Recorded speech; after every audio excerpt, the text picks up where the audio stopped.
A blind knight that uses echolocation, viewing the dark, treacherous world through sound.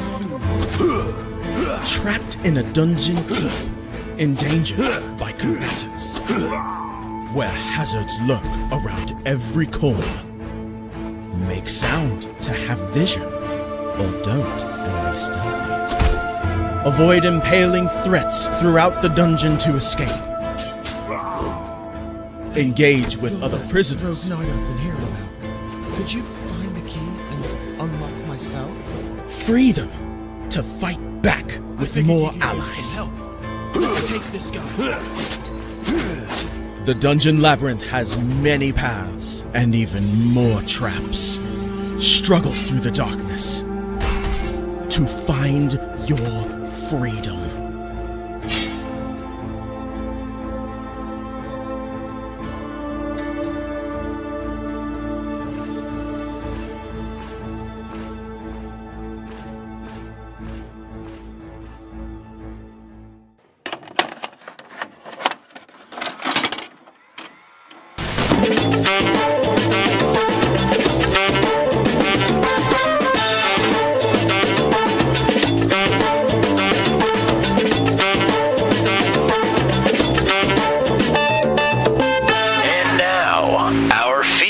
Presentation.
This is the Daredevil series from Worldwide Technology Raceway, only on Turn 200.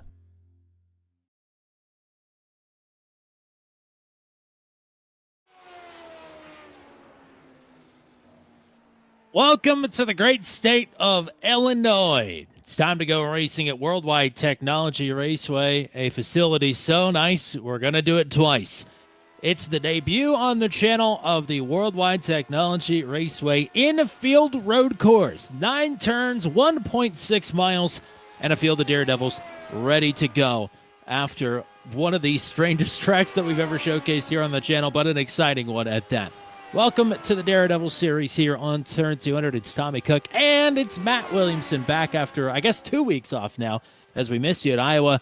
And then the off week as well. But we're back, and we're back at the home track for the boys as well. Yeah, always fun when we come here to Gateway in any series, but this one's even more special because we get to do it and debut the Roval at Gateway. And it is a fun, sporty little track, but boy, I tell you, it is a slippery fella. So drivers are going to have their hands full, but it's a tight track, tight confines. I mean, it's going to be a fun one, but it'll be a tough one as well. It definitely will. Let's take a look at the point standings after last week. James Watson now on a 2-win streak. 2 wins in a row, going back to Dock Hill at Iowa. Just barely edged out Matt Schlosser for the win at Iowa. So Watson now stands alone atop the point standings with Brody Gunter still in a tight second.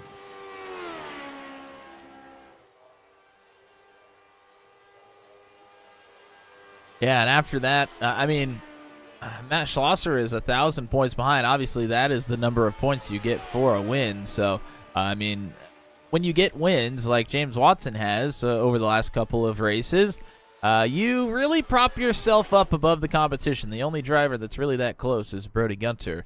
Going down the list, Dakota DeMade, Rhett Nichols, Joshua Rutherford, Christopher Kreisky, Zach Flom, Kyle Allen, and J.W. Miller are your top 10. Well, unfortunately, we are going to have a series low in this race here this evening as FIS has started. So it takes away a few of our drivers. We'll have 13 that'll be ready to go. Hopefully, we'll pick up a couple more. The oval race will commence pretty much immediately right after this race here. This race should be in line to be pretty close with what could be our shortest race ever. As you remember, a couple of seasons ago, we ran the New Hampshire outfield road course, I guess you could call it. That race, I think, timed out to be about 31 minutes long. I think we're going to be right on that same trajectory here in just about a minute's time as we get ready to roll to the starting grid here for the evening. Hello to anybody that might be out there watching in turn 200 lane. We got Joshua Rutherford that just popped into the chat. Appreciate him coming out and racing with us here this evening, and appreciate anybody that is out there watching as the Daredevil series will roll on for rounds 4 and 5 this evening. The drivers wanted to do the double again after New Hampshire a couple of seasons ago. We'll see if they're still feeling as froggy after this one tonight. I don't know. You've spent some time out on this circuit. It's definitely a weird one to try and figure out, but man, once you get it nailed down, it is a lot of fun. Yeah, it's a really fun track with this car especially. It is very slippery on cold tires. The one place that you really, really need to be careful is coming out of, I guess it would be turn 6 back out onto the backstretch of the oval, coming from the infield back onto the oval. It is very slick in that corner. I would imagine that is where we're going to see a lot of incidents here tonight. But, I mean, it's an easy one to really push the issue and try to run quali laps all the time because it's so fun, but it'll come up and bite you pretty fast. It definitely will, and this infield road course has some bite, as these 13 Daredevils are about to find out. Round number 1 of the night, and it starts off with the infield road course. Round 4 of the season about to take to the grid, and it's Brody Gunter with a 5th career pole position in the Daredevil series that ties in for 3rd all-time with Hunter Engraff. Gunter now to the inside of his championship rival and looking to be the first driver to win 3 races in a row in the Daredevil series. James Watson, a winner on the road course at Knock Hill a couple of weeks ago. Very similar vibe. We'll see what Watson has from the outside pole. Christopher Hill is here. He was the last driver to register, and he goes 3rd quickest in qualifying with Matt Schlosser, winner on the oval last time out, starting on the outside of row number 2. Rhett Nichols and Kyle Allen will line up on row number 3. Nichols, a road course ace. Watch out for him. J.W. Miller and Dakota DeMade on row 4. It's Paul Ellison and Victor Aldrich on the 5th row.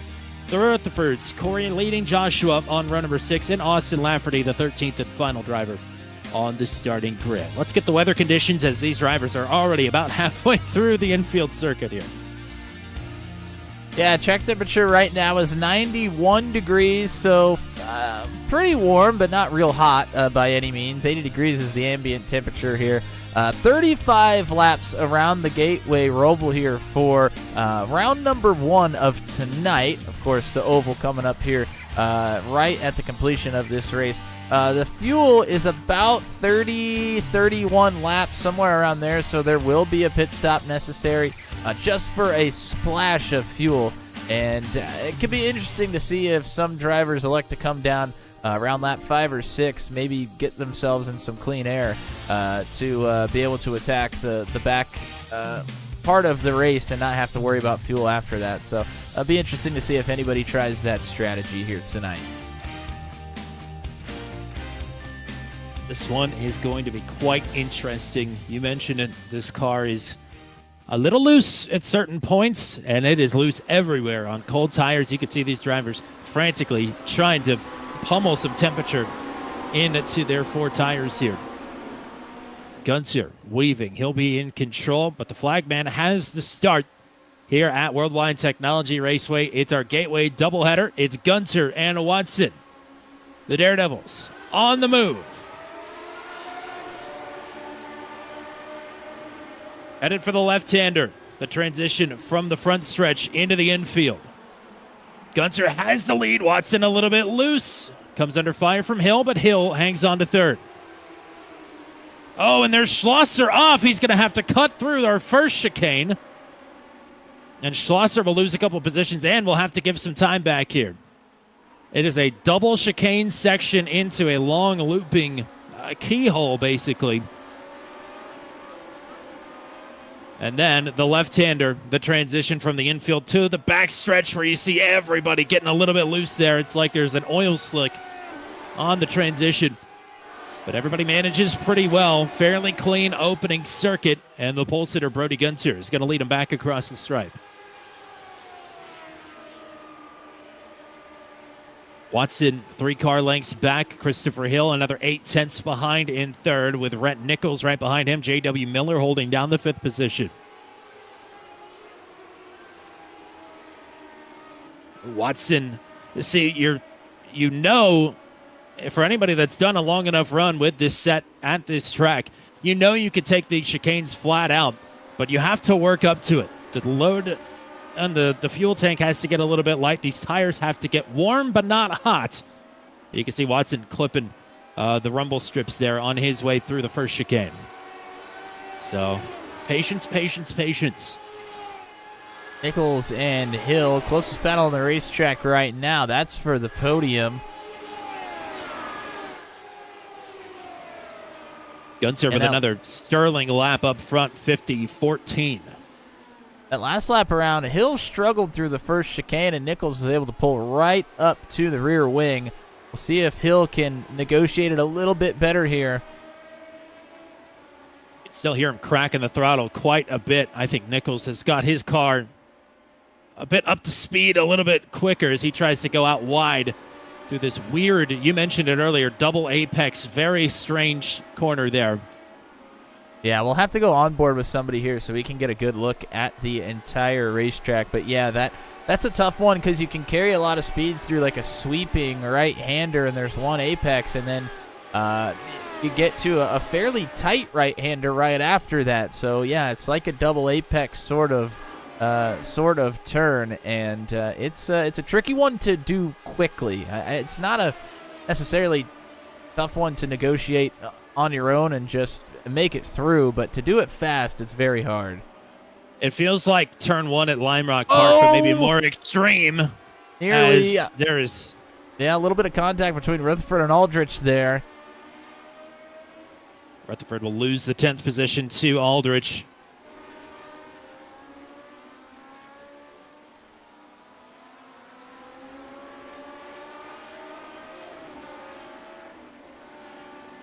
Watson backing up to Christopher Hill and Rhett Nichols just a bit.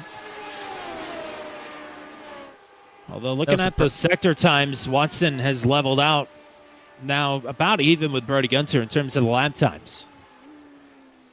As well, there's Nichols getting run wide into the transition turn into the infield. Tried to look for an outside move there and had a run on Hill. Hill still struggling into that first chicane. Next time around, we're going to go on board with Nichols when we're on the front stretch. We'll get a whole lap around there with the 690.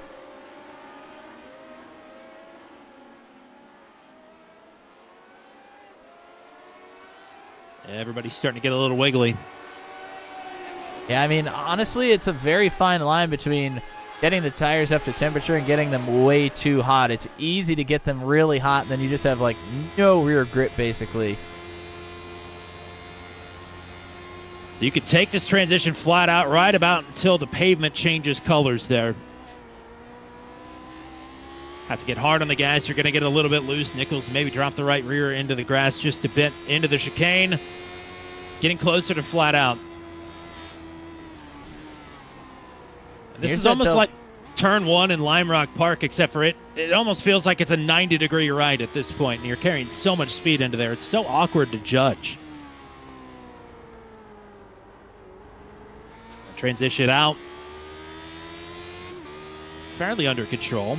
Yeah, these drivers doing a much better job right now getting onto that transition. Had an incident at the back of the field with Corey Rutherford. He's dropped to the tail. Matt Schlosser dropped his left side tires in the grass out of the long looping right-hander. And Schlosser and Kyle Allen now going to battle here for 6th. Schlosser taking Allen into the inside in turn number 1 and trying to make the pass stick, and he will. Yeah, that's a tough place to make it, though, when you're going into that first chicane, because you don't have a very good angle into it if you're Schlosser there on the inside, so he does a good job to not make a mistake there.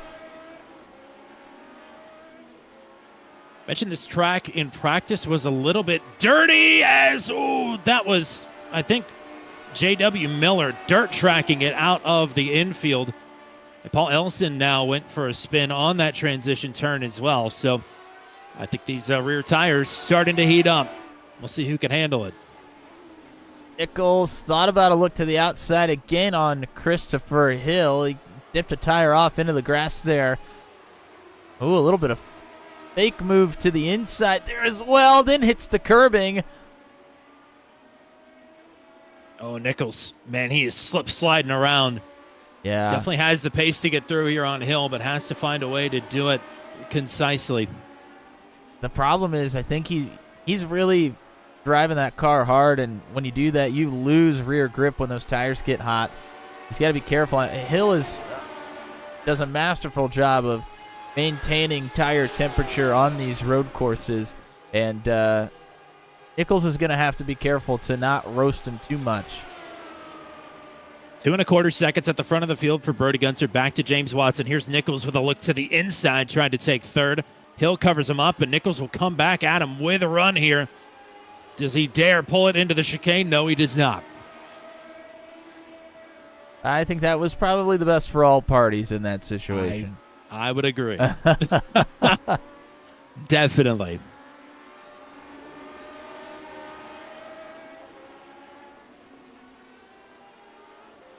So it does not look like anybody pulled the strategy that you were talking about earlier with the early stop. I thought maybe somebody would try it to try and get some clean air, could just come get the fuel early. Nobody's tried it though, so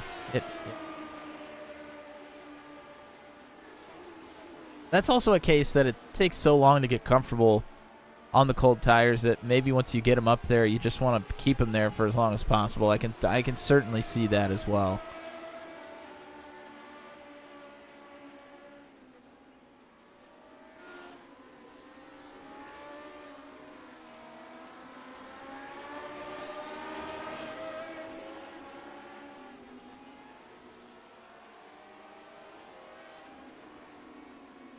Paul Ellison, Joshua Rutherford battling a little bit further back in the pack. This is for 10th. We don't usually do this here on Wednesday nights, but since he threw it up there in the chat, there's not a lot of people here. We'll give Joshua Rutherford some love on the in-car cameras. Oh, and just as that has happened, Corey Rutherford has crashed out of the first chicane. James Watson has backed up here. Yes, he has. He is leading the train now, as Brody Gunter has had an issue. Gunter registering a 4X, and he has dropped some time here. We'll see where the lap time comes in here, but it looks like about 6/10 of a second or so. Yep, I think so.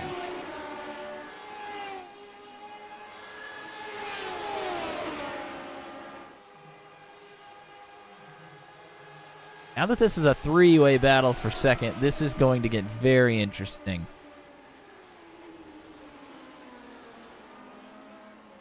Almost 3 different lines there as Nichols again closing up with a huge run on Hill, who was sideways hanging it out.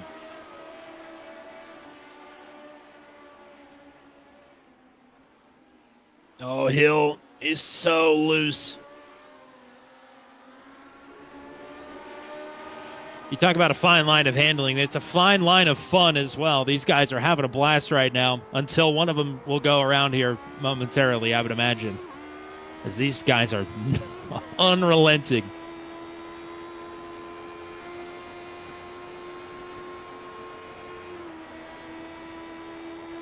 Yeah, really only about 0.3 for Gunter, who I think maybe was caught up in the Corey Rutherford incident. Here's Nichols. With a peek. Oh, and some contact. And Hill's around. That rips the rear wing off the 101. He's going to be struggling to get that one back to pit road. Yeah, that is not going to be fun to drive. And he's got J.W. Miller and Matt Schlosser all over the back of him now. I mean, there's literally nowhere he can go here until he can get out to the oval. And he'll be headed straight for pit road, I would imagine.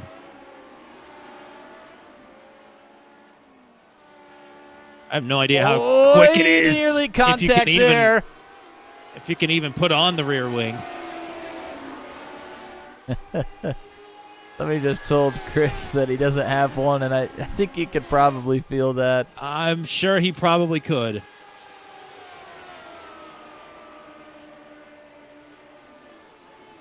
So Nichols now is up to third. He's about 1.2 seconds behind Watson. Not impossible that he would have maybe a toe out or maybe some front wing side plate damage as well. Let's see if we can cue that up here. Oh, yeah.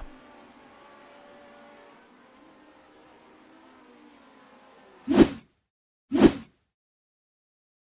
can see it from the view of James Watson's car live. This is the dive from Nichols and a little bit of three different contacts there. The first one just kind of sent Hill for a little bit of a slide.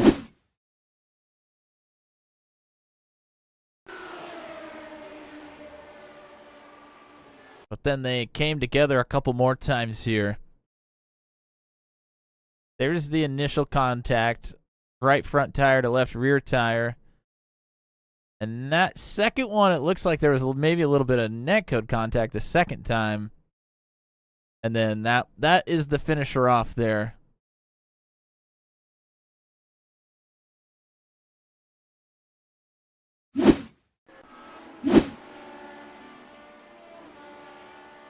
Unfortunately for Christopher Hill, that is not a quick fix. He is still on pit road. Oh, yeah. Nichols was trying to force the issue a couple of times there. That one seemed somewhat inevitable at some point. I was hoping that it wouldn't result in something like that, but especially in that first sector, he was all over Christopher there. Just for a little bit better drive off out of the infield and around the oval. So that tight battle for second all of a sudden has resulted in first, second, and third being quite a ways apart. Now the closest battle on the track is for fourth between Schlosser and Miller.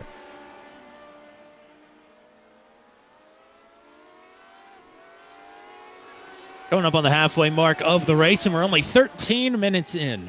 We're on record pace, although we are expecting a pit stop for everybody. Rhett Nichols, purple lap, and he goes sub 50, which we did not see at all in practice. Here comes Kyle Allen to pit road. Okay, so here's an early pit stop. Paul Ellison follows also him coming in. Interesting.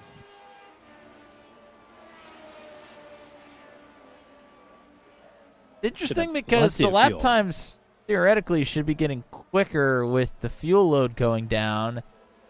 So these drivers are going to end up doing a good portion of this race with quite a bit of fuel. I mean, I know it kind of evens out, but at this point, if you've already gone that far, I would think that you just kind of want to run it out close to the end.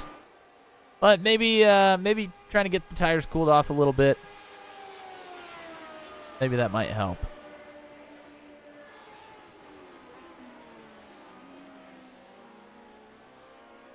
And out to Zach in the chat, cheering on from Matt Schlosser. Still trying to reel in J.W. Miller here. Meanwhile, Rhett Nichols is reeling in James Watson. That gap was well over a second and is about 3/4 of a second now. Well, his last lap was only 1/100 of a second slower than the purple lap he put up 2 laps ago. still going sub 50. See what he can throw up here this time. Purple sector's being put up across the board here. As that is a 50-11 for Nichols, but still another 10th and a half up on Watson last time by.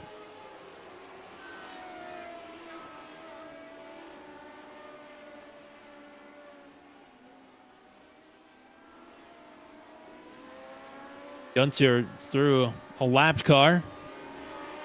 Kyle Allen, who had already come into pit. So that holds Watson, or rather Gunter, up a little bit. And after 4.5 minutes of repairs, Christopher Hill is back out on track. J.W. Miller will be pitting this time from 4th.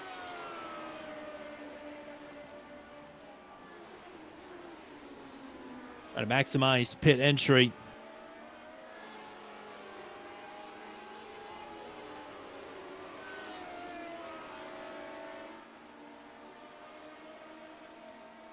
Curious to see if maybe Schlosser answers or Schlosser just sticks with his planned strategy here. Schlosser just drops a couple in the dirt there. We'll see when the leaders elect to come down here. Top 3 all bypass. Oh no, Rhett Nichols, late dive. You have to take the access road on both the road course and the oval. Nichols makes it in, and he's headed to pit road. I mean, oftentimes we see drivers come down pretty much as late as possible in these road course races sometimes, so a few different schools of thought going on here.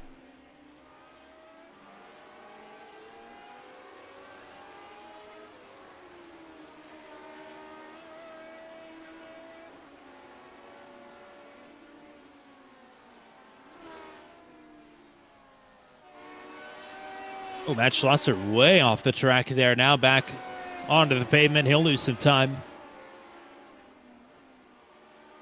Gunther and Watson stay out. Schlosser would be next up here.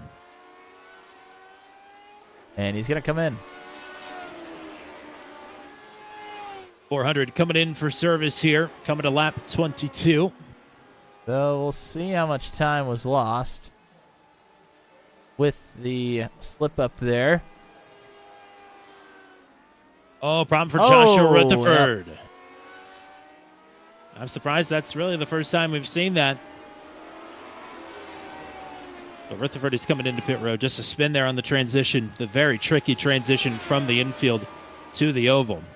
Surprised we haven't seen more of those, to be honest. I know there's not that many drivers out there, but I thought for sure that one in particular would come up to bite a couple, especially early on in the race.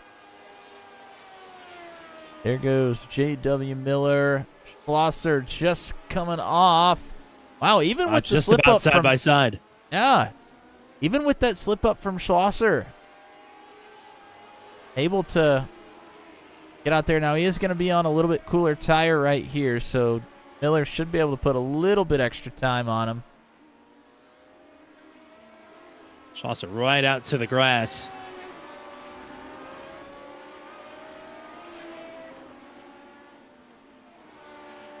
As we wait pit stops here, we'll see what Gunter and Watson do this time by. Gunter bypasses. No, he doesn't. He comes in right at the last second. He dives in. Watson will stay out. Oh, Gunter locks him up and hits the right front off the wall. He pushed it in there really hard.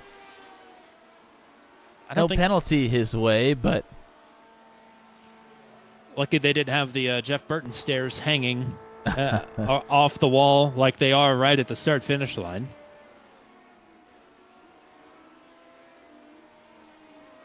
So Gunter is in. And again, a reminder, we're going straight to the oval race after this. We'll have a little bit of downtime. But the don't oval worry, race, there's a lovely little package waiting for you. Video package that Tommy has gracefully made for us here as James Watson will answer the call here. Austin Lafferty is also down pit road. Man, Watson sailed it on there, but he's all good.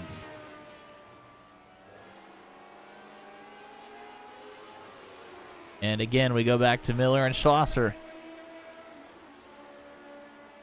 The battle that just will not end. No, it will not. Dakota DeMade is in. Austin Lafferty, too fast exiting. One driver yet to come in. That is Victor Aldrich.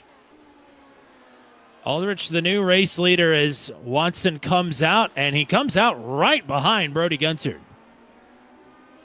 Now Watson will have to get back up to speed here, and he's got Rhett Nichols right behind him, but things have tightened up for Brody Gunter a lot more than they were when the pit cycle started. Yeah, it was well over a 3-second gap for Gunter before. Now it's only about a second and a half. This is your dynamic trio from Knock Hill. Gunter and Nichols didn't quite fare as well as James Watson. Gunter at least still got on the podium, but Watson monster jammed his way to his first career road course victory in the Daredevil series just a few weeks ago, as Victor Aldrich will give up the lead. As, Nichols and Watson nearly making contact there. There's still interlocking wheels.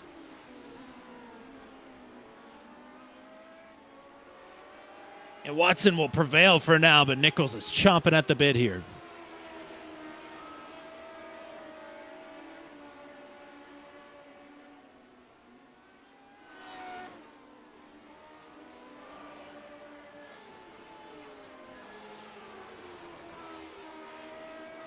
Couple of nice battles here. Schlosser getting a little bit closer to Miller.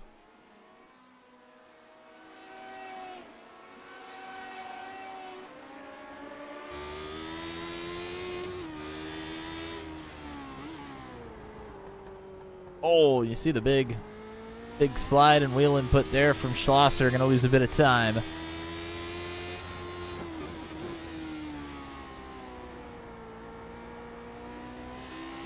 There you can see the very different lines for Nichols and Watson. Watson sticking to that outside. Nichols wrapping the inside there around turn one.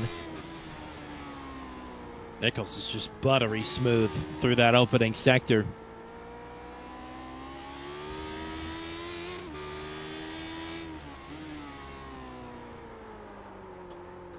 Oh, Nichols really fighting the car there.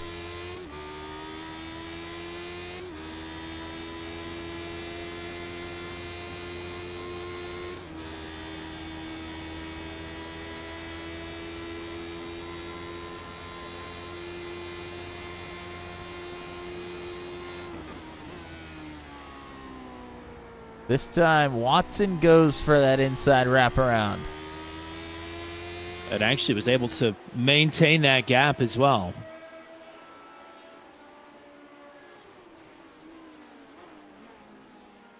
It's not impossible as this run goes along that they might start reeling in Brody Gunter. Gunter's only put about 0.3 of a second on him after Watson came out of pit road. And Watson's had his hands full this whole time.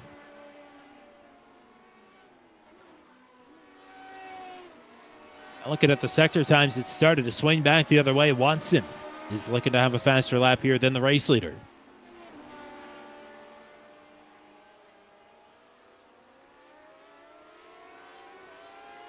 And indeed he does. He claws back another 10th. And part of this has got to be Nichols pushing Watson at this point. Definitely. I mean, this is part of just survival for Watson to keep that second position. Nichols dropped the wheel into the second chicane.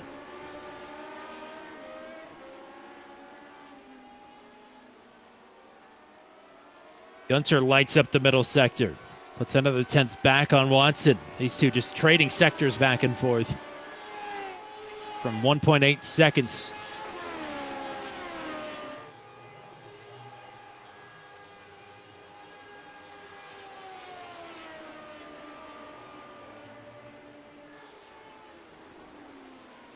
Gunter now going to hit lap traffic that is quote-unquote teammate, as we don't have teammates here in the Daredevil series, but certainly a friend of his, Joshua Rutherford. Can't imagine he'll get much hassle from Joshua, but where can you get around a car in this particular portion of the track? Oh, that might have been literally the only spot that could have happened. But Joshua played that one well. So did Brody.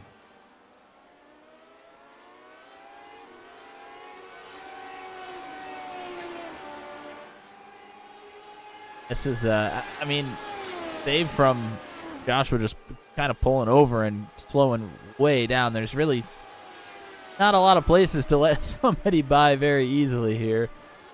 Ooh, Austin Lafferty has crashed just beyond turn number 1. I think he'll get back up to speed before the leaders get to him. No, he's going pretty slow right there. Probably catch him when they get back out onto the backstretch, unless he has a further issue here.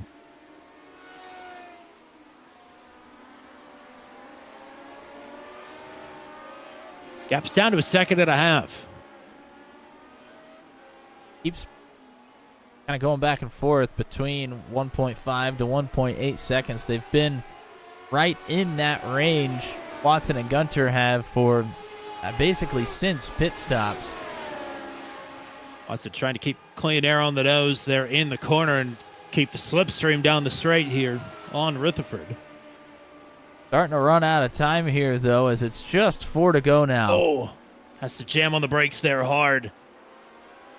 That will slow him up big time. Joshua going to pull over.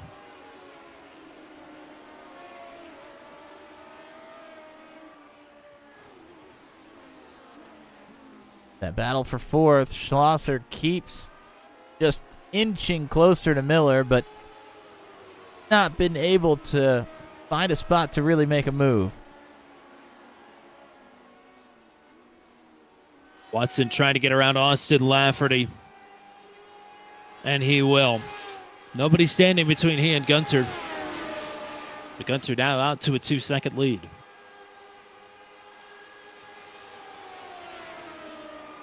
Three laps to go.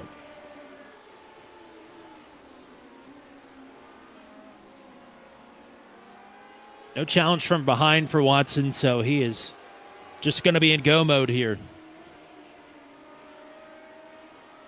If Gunter can pull this off, it'll be Gunter and Watson at 2 wins apiece on the season. But Watson will be leading by 100 points. But that's only through the first round of the night. Yes. Gunter's 2 non-winning races have been third-place finishes, and Watson's 2 non-winning races will be third and second if this holds. That'd be a 100-point advantage for one on-track position. But 2 laps to go. Anything could happen.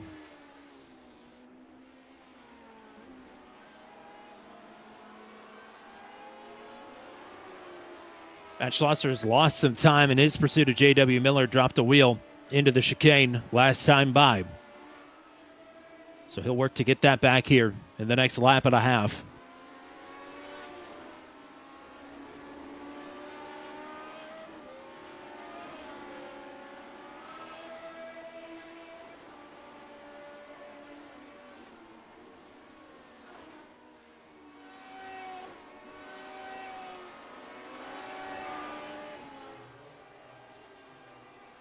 One lap to go for Brody Gunter in pursuit of his second win of the season.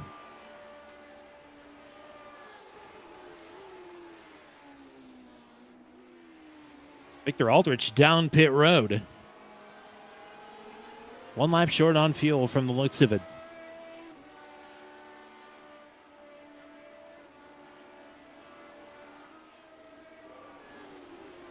Oh, Schlosser going for it into turn 1. Didn't quite want to push the issue too hard there.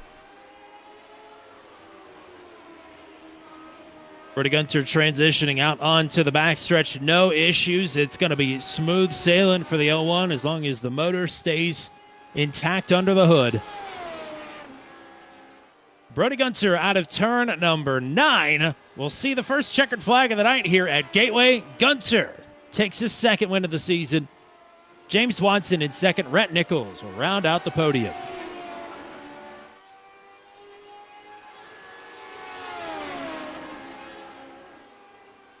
This battle between Schlosser and Miller will end with Miller taking fourth. Valiant effort there from Schlosser, kept inching closer and closer, just never really got that opportunity.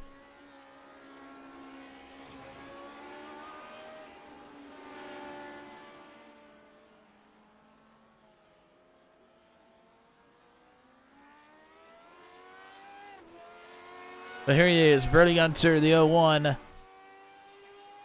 Tommy previously mentioned only going to leave it to one on-track position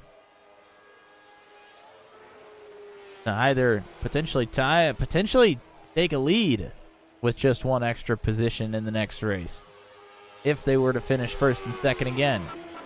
But, given how this season is going, I'd say statistically it's very likely. Yeah.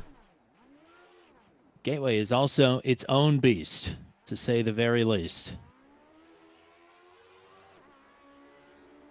Gunter, third career victory, second of the season.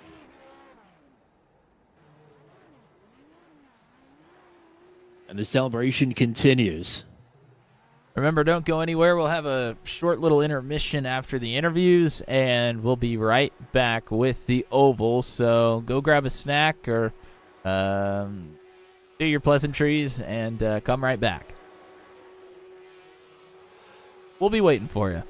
Yeah, we certainly will. And by the way, that was the fastest race in Daredevil Series history. Not in terms of average speed, but in terms of total time elapsed. Right at about 30 minutes.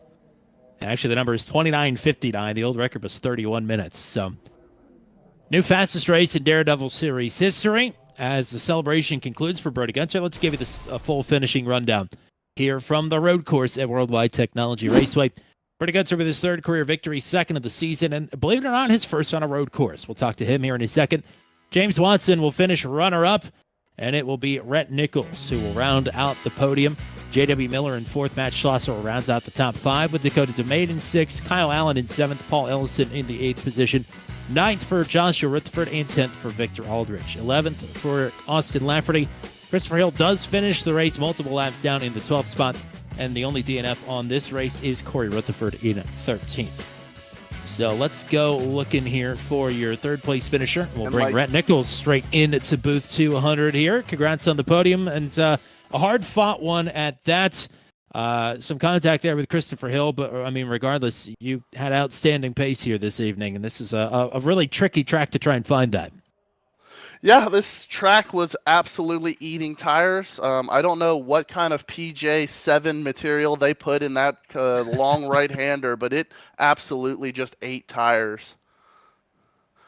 I mean, how do you try and overcome that? Because, I mean, this is already a fairly loose car, especially if the rears are going to get that hot.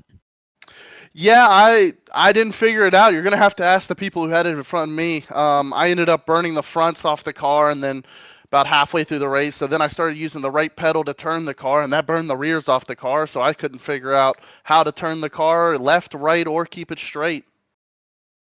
Well, it was certainly tricky out there, but you prevail for a podium here this evening. Let's get some shout-outs in before we let you go.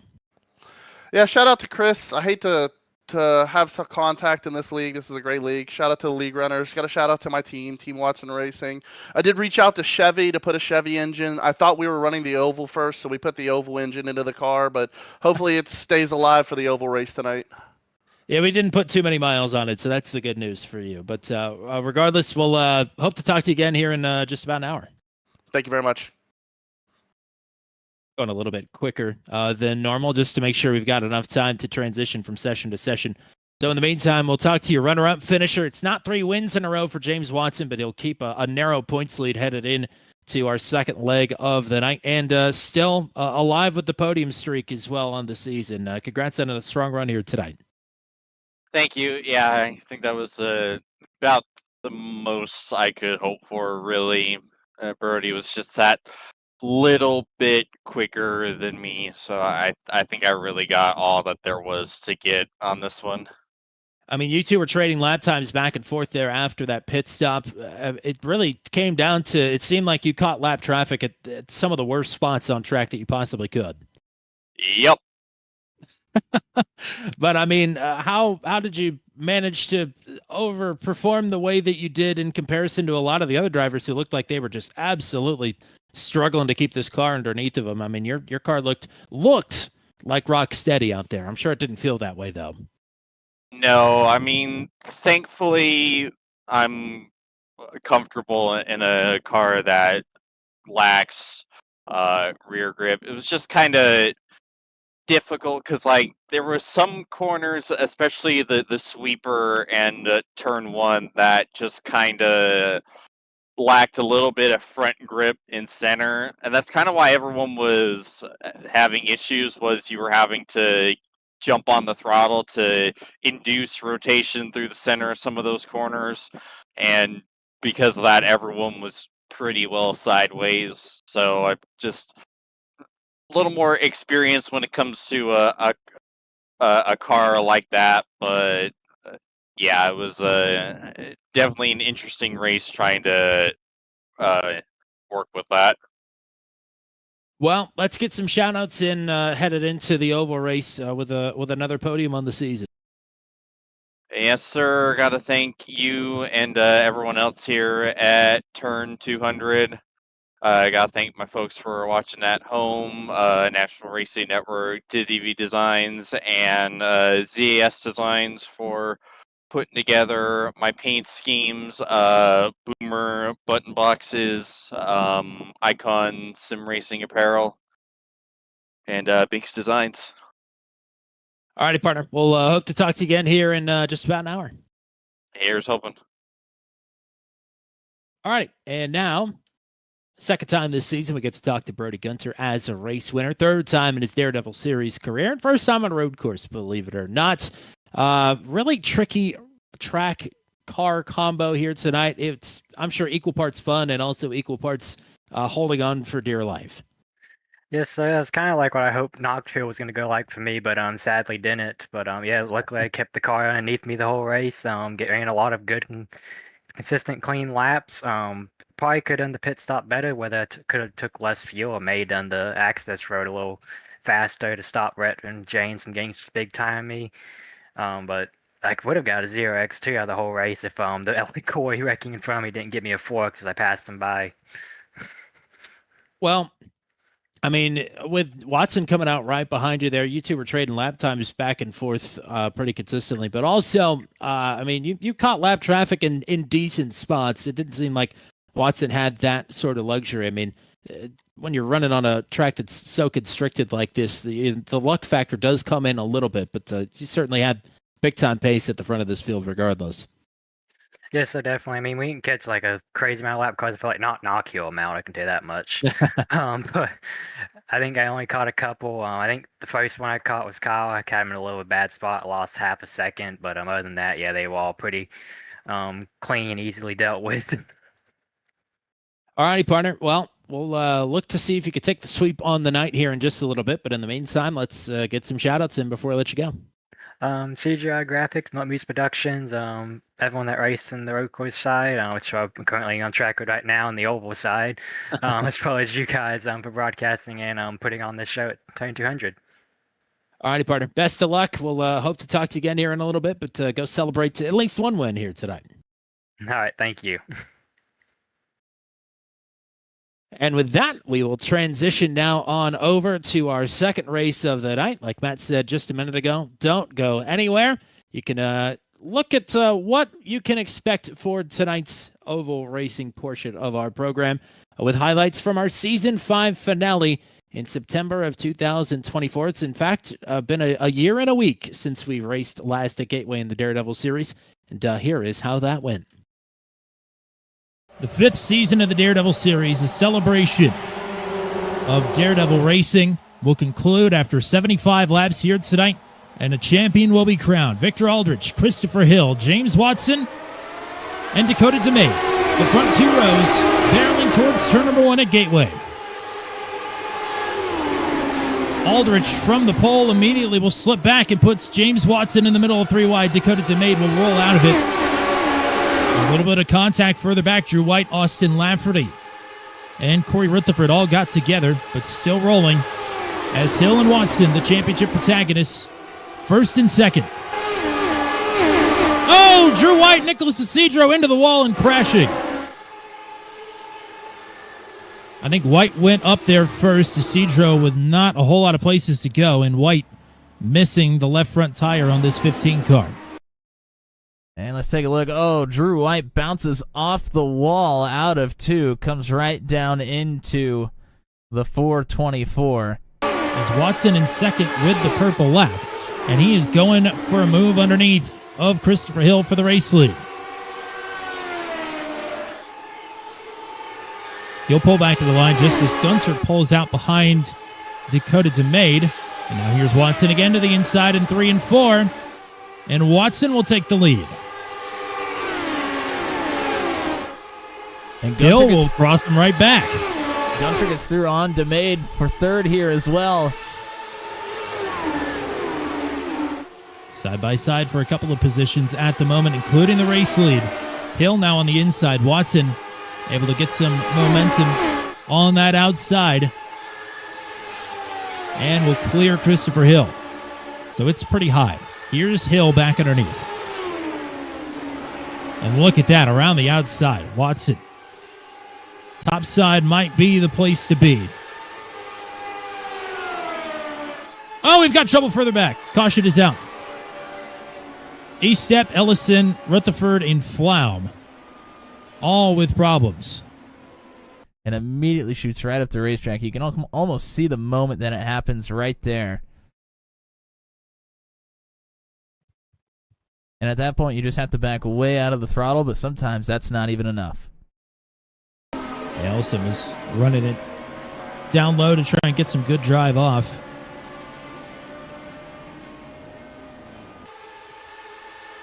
And Hill is looking for the lead. Watson around the outside will maintain the top spot, but Hill continuing to inch his way forward. Hill this time might have a better opportunity to take it in 3 and 4. And he will. Watson will try to answer here with a crossover. And again, maybe not. Crampton has a huge run, and everybody will stay tucked in line. Again, that's no sweat off Watson's brow. He is still has the championship at this moment, even with Hill in the race lead. Here's Watson. This track does have lights, right? It's getting pretty dark. Yes, I know it has. It does. Watson is cleared. I would have had him on already. That's just me, though. Hill to cross back over. As Kenny Step has gone for a spin. We're going to keep it green.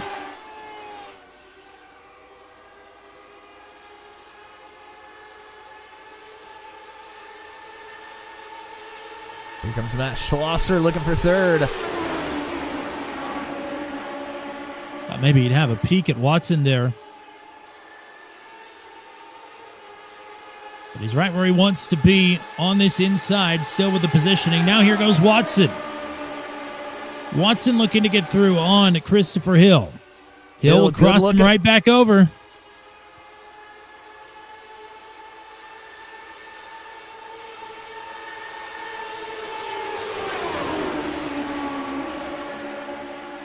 Oh, Watson! Wow, nearly made contact with the wall. I don't know if you could fit a sheet of paper between the 39 and the wall. These two battling has brought a swath of cars here alongside some of those drivers inside the top 5. Oh, contact! Wow, Schlosser and Camano. Whoa! Big time contact now. Schlosser in the middle of 3 wide. Oh, more contact with Wagner there.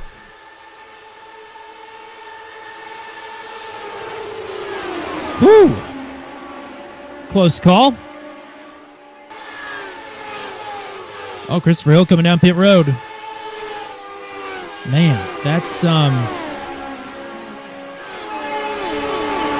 what you want to happen. I didn't mention it already. Austin Lafferty's locked out of the session with 15 drivers left running. As here goes Flaum for a move to the lead.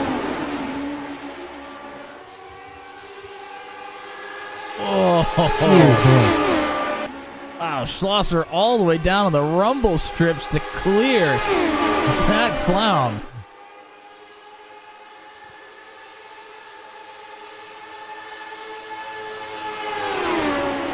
I mean, these are four guys that really want to win. Watson also wants to win, but he's also thinking about the championship here. I'm sure he's content to just ride at the back of this line. He might get them both. Flaum going to take him 3 wide.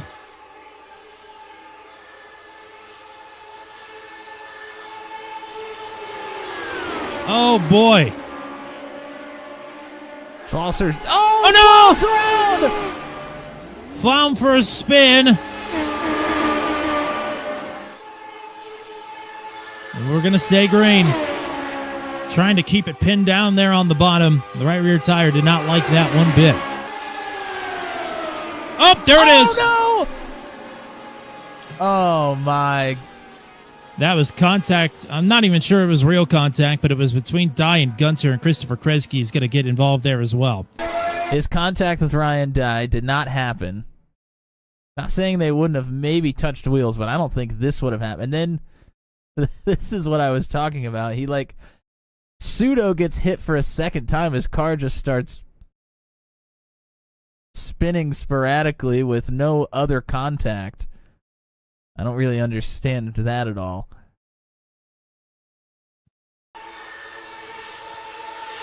Three to go. With these two battling, Wagner and company starting to get a little bit closer. Schlosser down to the bottom right away. Watson looking for a way underneath. Not going to find it, but he does get some momentum off this top side here. Nose to nose across the line, 2 to go. The Illinois green waving here in Madison. And here comes company. Wagner and Camano are here. Schlosser down to defend on the bottom. Interesting moves by Schlosser. I feel like you want the momentum off the top coming to the checkered flag, but we'll see how it plays out. They now have the option as Wagner is on the scene. 3 wide at the line for the white flag. Last lap of the season. Oh, no! Watson taken out! It's not going to matter in the championship, but Watson not in contention to win the race. The battle is still on for the race win.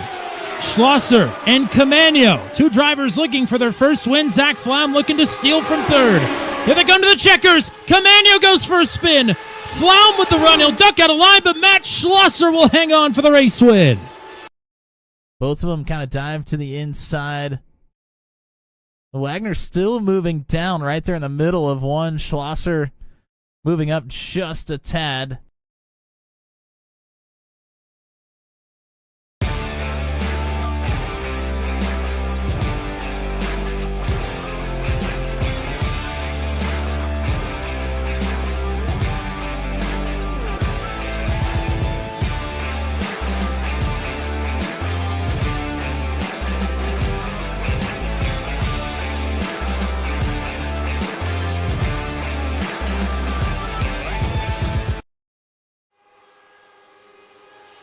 We're back to Gateway.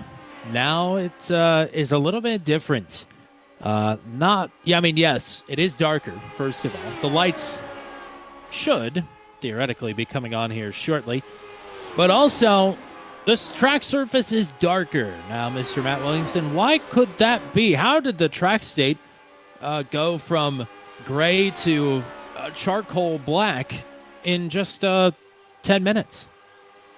I mean, they could have put 10,000 Mustangs out there and just let them absolutely roast to the racetrack with and cover it in rubber, I suppose. That would take a little while to do, but I think maybe you could do it in 10 minutes. Or it could be because iRacing rescanned the oval at Gateway, and we have the new track surface at the Gateway Oval, and we are now racing on new asphalt. I do think it's funny that they rescanned the oval but not the road course. So they retired the original scan of the oval, but kept the original road course scan. So you've still got the old oval surface there, but it's the new oval surface for the oval track. And I think the real travesty of it all is we lost the split wall down the backstretch, and you no longer have access to that porta potty. So that is troubling news for some drivers that might find their way off the backstretch here momentarily. But what I'm interested to see, I really hope they put this in there, because, some tracks have fireworks. And what is really the one thing that Worldwide Technology Raceway is known for now? It's the absolute nuclear fireball that goes off before the race. I mean, you've gotten to experience it now. You were at the Cup race last year. I went again this year. And one thing that I did not remember from last year, maybe they upped the dosage, if you will. You could actually feel the shock wave off of it. I was taken aback because I was expecting the fireball. I had it timed out perfectly in my head when they were going to fire it off. But you could actually feel the shock wave all the way from the backstretch to about the start-finish line where I was. That was crazy. So I mean, I remember being able to feel the heat. I don't remember being able to feel the actual wave. So, yeah, they may have outdone themselves this year. Definitely you can feel the heat. It's really cool. But, yeah, I was never actually forcefully moved back before by the fireball. So practice is over. As of now, we've picked up one driver from our opening session. It'll be Christopher Kresge. And as of now, that is it. But we do have another 10 minutes for drivers to hop in here if they so choose to do so. I'll see if we pick up anybody else. But in the meantime, we've moved into qualifying now, and the lights are on. It may not look like it, but the lights are on, and that is a sigh of relief for us. Because we weren't actually sure. They've in the past forgotten to turn the lights back on. So, yeah, we don't have to worry about that here. So that's nice.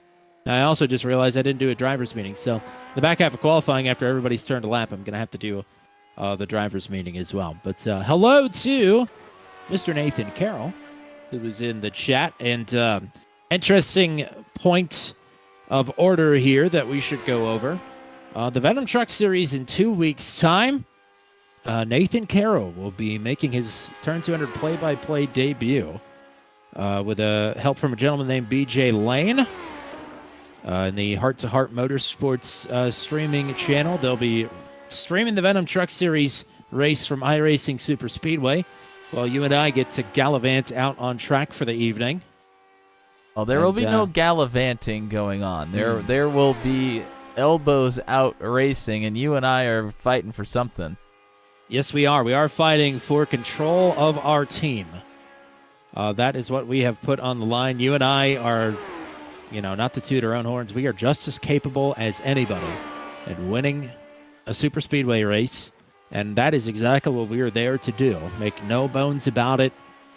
And, there'll be the race within the race, but also the race itself. And we want to win, damn it. So that is what we'll have going on in a couple weeks' time. Nathan Carroll will get to be on the call for that, or excited for that.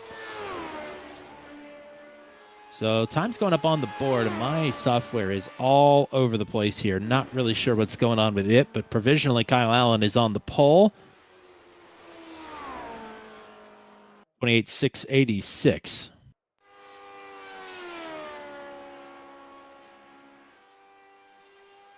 Dakota DeMade coming around for his second lap, I should say, coming to start finish. He is the pole master. And there it is. Got another one. Provisionally, anyway. Yeah, still a few more drivers left to go here. Paul Ellison working on his second lap. Corey Rutherford also working on his second lap. I said earlier this season when Dakota DeMade got the pole at Indianapolis, I think that was his 9 billionth series pole. Are you ready for the actual number? If this holds? the next closest to him has 6. That's Michael the Turk, no pushover. Dakota DeMate is double that. Oh, wow. Provisionally with his 12th career pole at the moment. We'll see if it holds.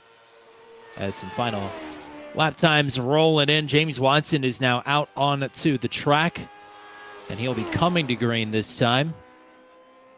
Christopher Kresge is also coming to take the green flag here, and I think he's gonna cheese his first lap here. Yep. Very interesting. James Watson also cheesing his first lap. It sounds like he's in third gear. Which, it's not in the rules that you can't, but also we don't have rules. And also, how do you think Dakota DeMay got 12 poles? By cheesing. There's a little cheesing in there for sure. He'll be the first to tell you. Now Christopher Kresge's really going to actually go for it here on the second lap. Watson is on the clock for his burner here as well.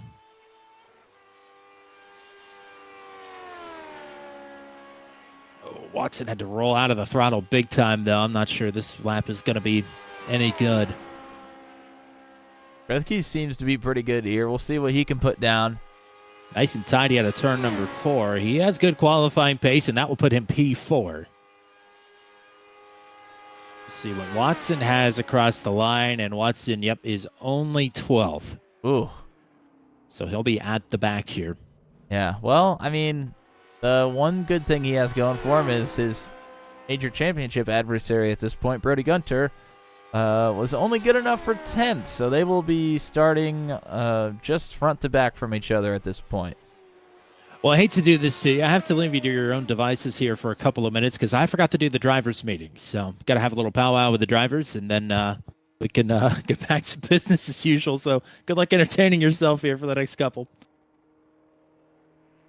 Alrighty, well, Tommy's going to go full mute, do a little driver's meeting. What you guys don't know out there is I can still hear Tommy doing the driver's meeting through the iRacing service, but you guys can't hear him. So that makes it difficult for me to pay attention to what is actually happening and going on here. But thanks for joining us here for the Oval. This one is always a good one. It will be very interesting to see what this new track surface is like. This is Tommy and I's first soiree here on the new scan of the Oval here for Gateway. So it will be very interesting to see how it races differently. If the top line, the bottom line, if any line is more better or worse than it was before. I mean, at this racetrack, in the Daredevil series itself, you were able to use both lines quite well, so hopefully that will still be the case.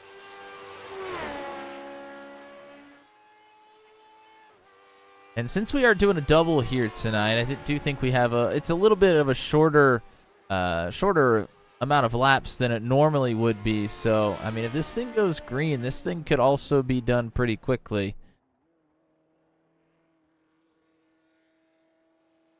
I think that will lend to the drivers maybe could potentially get a little bit more desperate a little bit early on here if they feel like they could potentially run out of time. But there's going to be a lot of feeling out with this with this track as well. Figuring out how it's going to race any differently, if at all, which I'm sure it will, than the previous version. Wow, really great points there. I loved everything that you said. Yeah, you know what's funny is I could hear everything you said as well, and that was very difficult. So I'm so sorry. I know how hard that is. I always have to mute John Kay during the starting grid on the Venom Truck Series because he always is yapping. That was one of my favorite things I was able to tell the Venom Truck Series drivers while I was at Bristol. When we were talking about different things, and they were talking about somehow the intros came up, and I said, yeah, well, while you guys are saying your prayer and John Kay's doing his Michael Crawl thank yous or whatever he says, We have to listen to all that and do the starting lineup at the same time. So if you ever hear Tommy kind of fumble, it's because of you guys. Yeah. Yep, it's their fault every time. Definitely not anything to do with me. I'm getting better at being split-brained, though, but certainly not infallible. What we've got coming up here in the next week, Max VCNC Home Design Truck Series, the left and rights tomorrow night from Watkins Glen, 9:15 p.m. Eastern Time. Hope to see you there. Venom Truck Series Car Inside In-Season Tournament finale next week at the Auto Club Speedway. Garrett Rainey versus Jordan Jorno. These in-season tournaments 2 seasons in a row have been unpredictable, to say the least. And that was one that I don't think a lot of folks had headed into the tournament a few weeks ago. But Rainey v. Jorno in the Series 150th race next week at Auto Club, 8:15 p.m. Eastern Time for that one. And the Daredevil Series, oh boy, batten down the hatches. We're going back to Talladega for the second time in Series history next week at 8 o'clock p.m. Eastern Time. FIS is off that night as well. We could have a very oh, baby, unhealthy car count because last time we were there, we had 33 people. So get all the Venom Truck Series drivers in here, too. Let's get everybody back. I mean, Kyle Zittel seriously has made one start every season in the Daredevil Series. I guarantee you he will be there next week. Lucas Carver will probably be there next week as well. And, of course, all the regulars will be there as well, including Paul Ellison, who's got himself a great starting spot for tonight's race at Worldwide Technology Raceway. So Watkins Glen tomorrow night. Tuesday night is Auto Club for the Venom Truck Series. Wednesday night for the Daredevils. We are back to Talladega for the first time in a couple of seasons. As well, just a little tease. We're going to make it official tonight off air, but we will have an announcement for you sometime in the coming weeks. What could it be? What could it be? Very excited to unveil this one. It's going to get popping around here. We'll just say that. All right.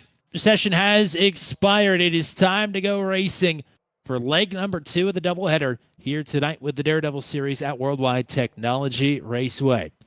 With his 12th career Daredevil Series pole, Dakota DeMade, the pole-grabbing master, will lead the field to the green. With the 999, Kyle Allen, best career start for him. He'll line up on the outside of the front row. Paul Ellison will line up in P3 with Christopher Kresge to his outside. Christopher Hill looking for redemption here from the inside of row number 3, rounding out the top 5 starters with Victor Aldrich in the 98 to his outside. Matt Schlosser and Joshua Rutherford on row number 4. It's J.W. Miller and Brody Gunter to round out your top 10. Row number 6 is Corey Rutherford on the inside of James Watson. Austin Lafferty and Rhett Nichols, your 14 starters here tonight at Gateway. Under the lights here at the old home track for yours truly. Let's get the weather conditions here and maybe some strategy notes, knowing that this will be, I think, the 3rd time in series history that we have a race here in the confines of Gateway. Yeah, track temperature, obviously, we're going to be racing at night. A little bit cooler. 77 degrees is the track temperature. 74 is the ambient temperature here at the moment. Pit stop will have to be had, of course. As far as strategy goes, they've been able to historically really make up positions. I don't want to say at will, but passing has not been all that difficult here. Also, there's been a lot of 3-wide racing, especially into turn 3 historically as well. So I know it's a rescan, but I would assume that it's going to be a lot of the same here tonight as well. If drivers wish to, and it's a little bit of a shorter race than it typically is here at Gateway, and they feel like they need to get that track position early, I think it could be there for the taking, even for those drivers that are a little bit further back in the pack. So, you might have some drivers that are a little timid with the new track, trying to feel it out a little bit. Others are going to be gung-ho and maybe go all out here. So I think if you wish to get to the front, the path is there early here. This will be our 3rd points-paying race at Gateway on the Oval. Of course, we did the All-Star race after season number 3. Gavin Sanders has won a points-paying race and a non-points-paying race here at Gateway. Matt Schlosser won the Season 5 finale here at Worldwide Technology Raceway. It is season 6, round 5 here this evening, approaching the halfway mark on the season. And a lot at stake for 70 laps this evening. Dakota DeMade and Kyle Allen leading the Daredevils. They are on the move here at Worldwide Technology Raceway.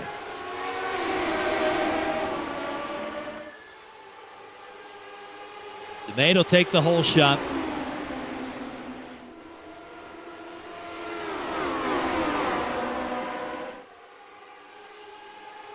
Like Joshua Rutherford got in the wall a little bit there off of turn 2.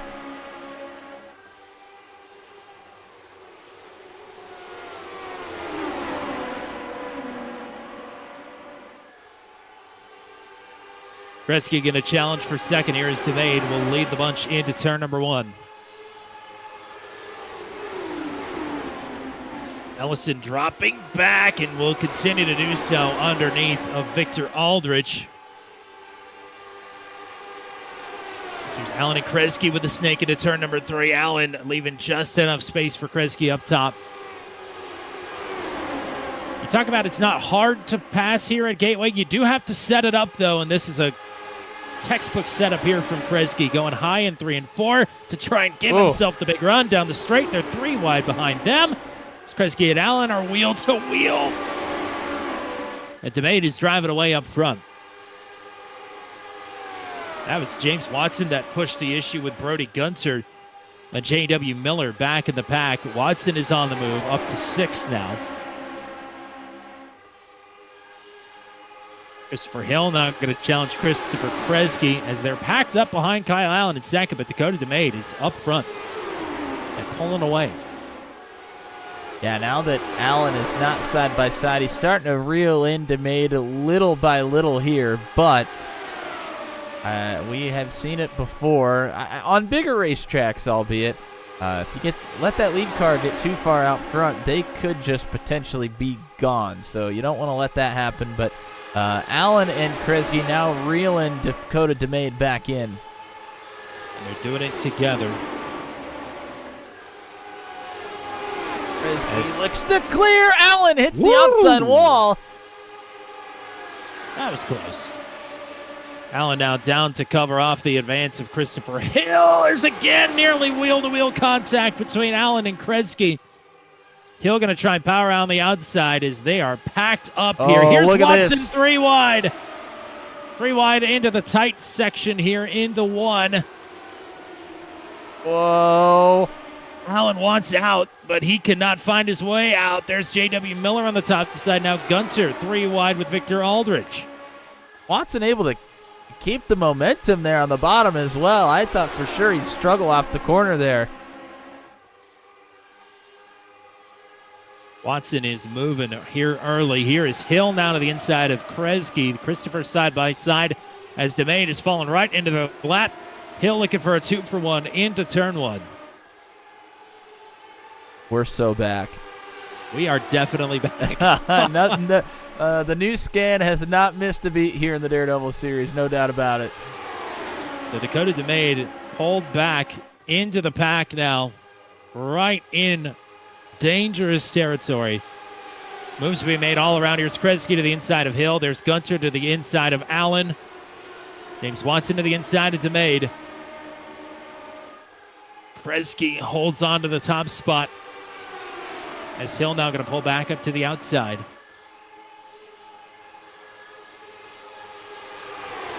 It all go wrong so quickly. Side by side for the lead. Watson and Gunter side by side behind them. Allen and DeMade side by side. Aldrich and Miller side by side. The field is side by side.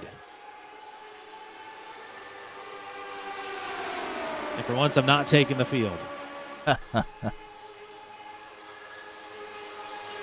No decisive advantage here. Even with 2 different sets of corners. Oh, boy. Here's Gunter now to the inside of Kresge. He peels off. It allows Hill to get a nose out ahead.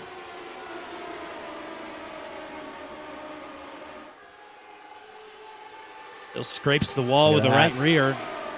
Hill carrying the momentum on the outside off of 2. Now looking for the lead here into turn 3, and he clears. Kresge cross it over. He's the fresh man. Everybody else in this field just raced a road course race. Kresge didn't. Kresge historically has done well at this racetrack as well, as he crawled up the racetrack just a little bit there. Kresge was running really well here last season before he found his way into the catch fence, not of his own doing. In fact, it was Brody Gunter who sent him up there, and now Gunter's there to the inside, boxing Kresge in, as Gunter now has space underneath the Christopher Hill. Off to a hot start here under the lights at Gateway. All right, where we expected everybody to be, all bunched up. Oh, like Watson and Kresge nearly made some contact there as Gunter wastes no time getting to the point.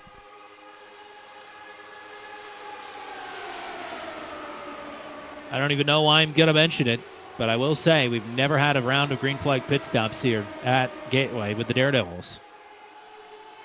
And honestly, I wouldn't expect that to change with what we're seeing right now. I mean, they're able to do exactly what we thought they would. 2, 3 wide when necessary. Flip-flop positions. Use the high-low to make the pass to the inside. There goes Kresge. Big move underneath the hill. Big run as well. Clear on Hill, and he is going straight to work on Gunter, and he has got it. Shot out of a cannon. Kresge back on point. Now Kresge going to protect the inside into turn number 3. Gunter going to try and parlay some momentum here into a crossover on Kresge, but I think the 777 has got the bottom locked down here. Here is now Kyle Allen thinking better of a 3-wide move and reeling back. Kresge is kind of running a slider line through turns 1 and 2 a little bit. Wasn't able to get out in front of Gunter there, but he's really carrying some speed through the middle of turns 1 and 2. And Kresge comes so close to victory on multiple occasions here in the series that he started, let's not forget. It's our name on the door now, but, I mean, we got it from him. Kresge comes so close. He even came close to winning the season opener at Indianapolis. Got beat out by the man he's challenging right now, Brody Gunter. I mean, he has come here to play tonight.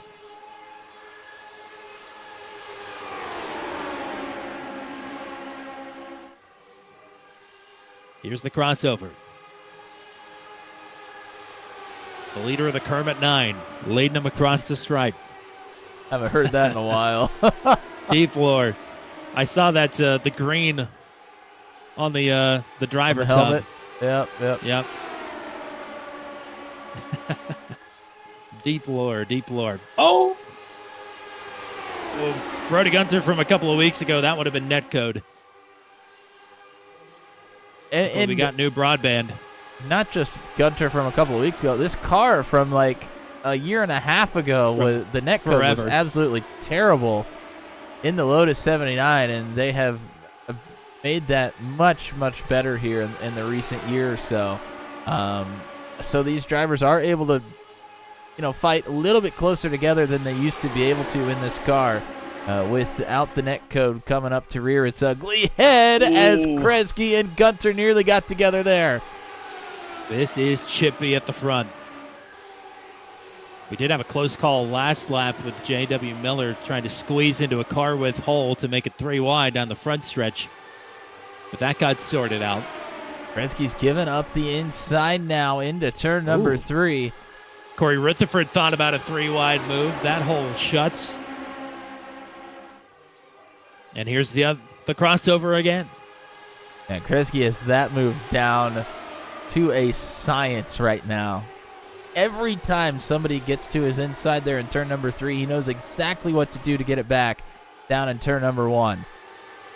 A new thing that was not a thing on the Lotus 79 last time we were here. Of course, the track surface is new and grippier, but also right front tire wear might be something that these drivers are going to be feeling.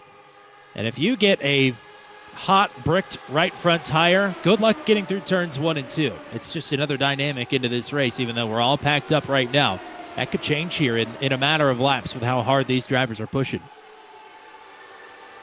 There's that slider line from Kresge again. again. Oh, boy. Oh, 3 wide in contact. Up the middle, rather, went Kyle Allen. Into Victor He about went up Aldrich. the Miller. Yeah, he just about did. This is AB territory, though. He's up the middle now, Miller's 3 going wide. up the middle. J.W. Miller. Oh, contact! And that takes out Brody Gunter, Corey Rutherford, Joshua Oh, Rutherford. my. There's only about a Kresge third of did the get car a piece left. of that as well. Wow. Hunter. Yeah, that's is looking a little worse for wear, to say the least. Gunter's car looking like I could floss my teeth with that thing. So that will put us under the caution here for the first time. And Gunter spin it out there on the pit road access road and has to pull this in backwards to drive it. I mean, he just couldn't make a turn. I mean, obviously doesn't have a left front or right rear, so yeah. You do what you got to do, I suppose. The field's not coming up on him, so. All right, let's take a look. Let's back it up a little bit further. I want to see this move from Miller to even get to the 3 wide opportunity. He's third in line here through turns 3 and 4. Kresge's gonna do the patented out to in move here, but Miller gets a heck of a run as well. Takes it right up the middle. Kresge's been running this slider line and could not keep it off of Miller there on the outside. Looks like maybe a little bit of netcode contact with Rutherford and Gunter as well. So not sure if Rutherford has much damage. That would be Corey.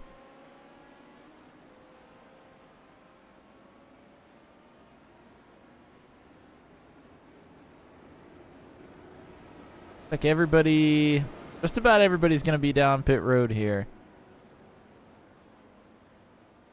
It is not impossible that we could make it the rest of the distance. I think we're on the far side of good, but it's not impossible. To be honest, I don't remember exactly what the fuel window is here. Let's back this up. I mean, this starts with Miller going up the middle out of Up the 2. Miller.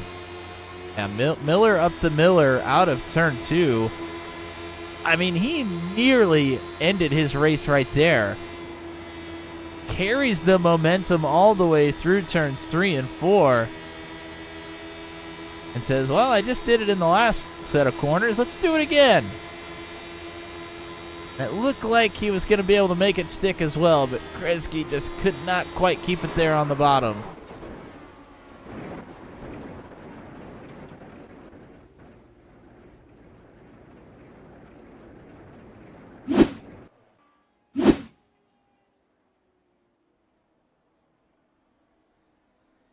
So that is how the night is going to end there for J.W. Miller and Brody Gunter. And I mentioned Corey Rutherford having some contact with Gunter, or netcode contact, maybe it was. Looks like he's down trying to get some damage fixed as well, but will be able to continue. But might not be able to carry a ton of speed.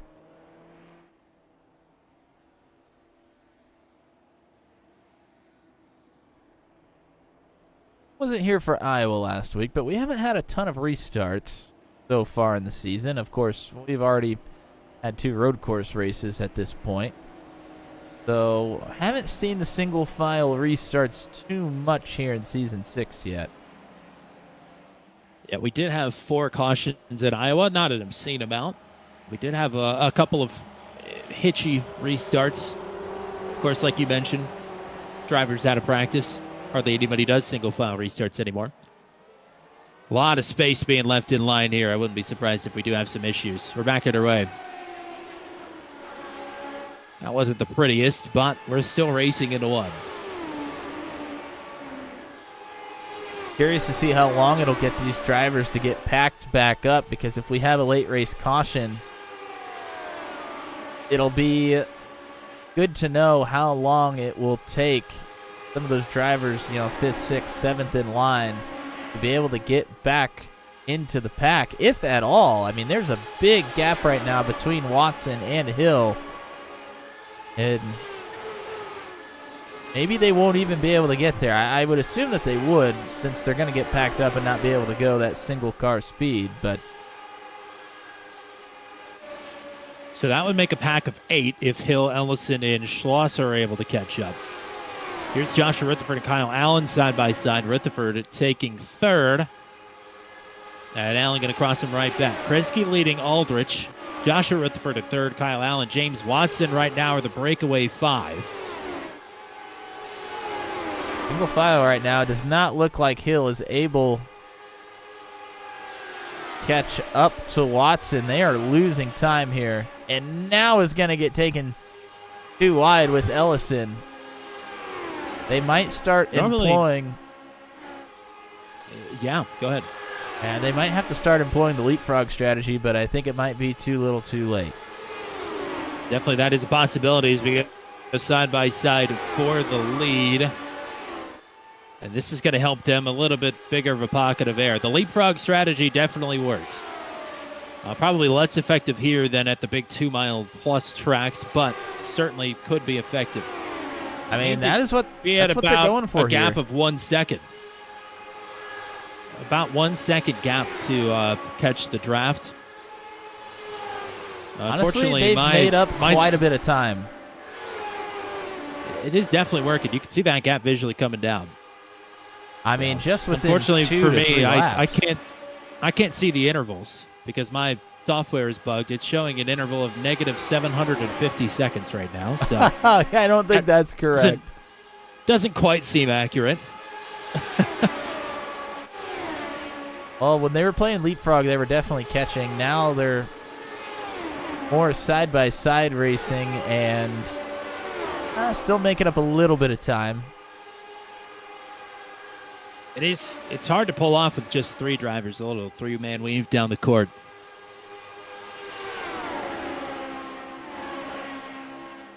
But what is helping them is this bigger pocket of air that the leaders are throwing up. Aldrich to the inside of Christopher Kresge.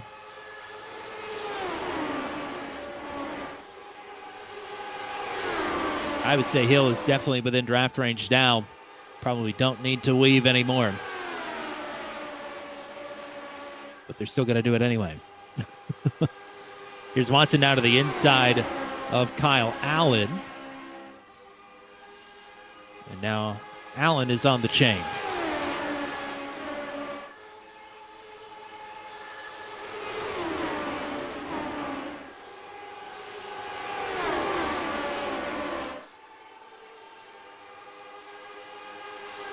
Oh, I mean, that took 8 laps for Hill, Ellison, and Schlosser to be able to get back to the lead pack. So that, if you're starting that far back on a late race restart, you might be cooked at that point. Yeah, certainly. If that's a restart with 5 to go, those guys are toast.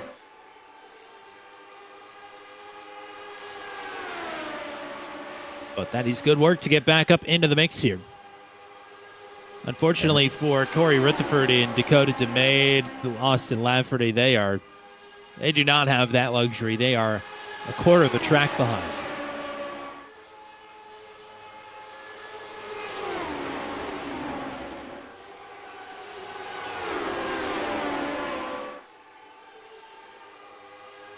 Kresge still showing the way. Aldrich challenging. Joshua Rutherford, James Watson, Kyle Allen, the top 5. Christopher Hill, Paul Ellison, and Matt Schlosser now attached to the lead pack.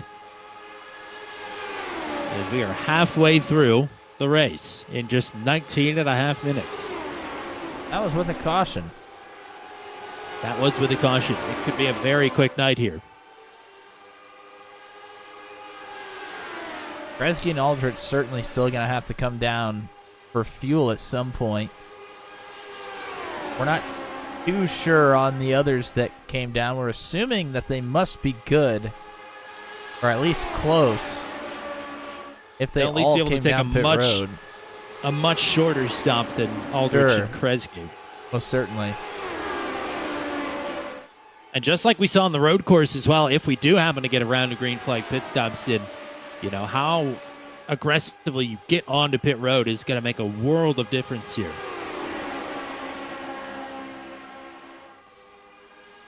Kresge able to get back out front again. See a little snaking. Now Joshua Rutherford trying to throw his hat in the ring Wow. as...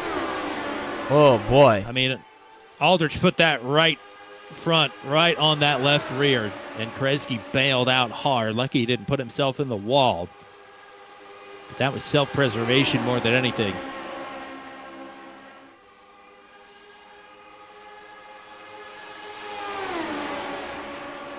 That's just Gateway reminding you what it is, what the deal is. That's this is as orderly as it's been thus far, and danger is lurking around every single second of this race.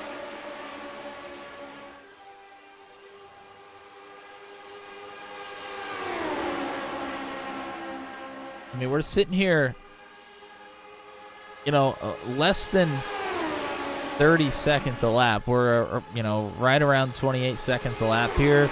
Only 30 laps left now. I mean, this thing could end very quickly.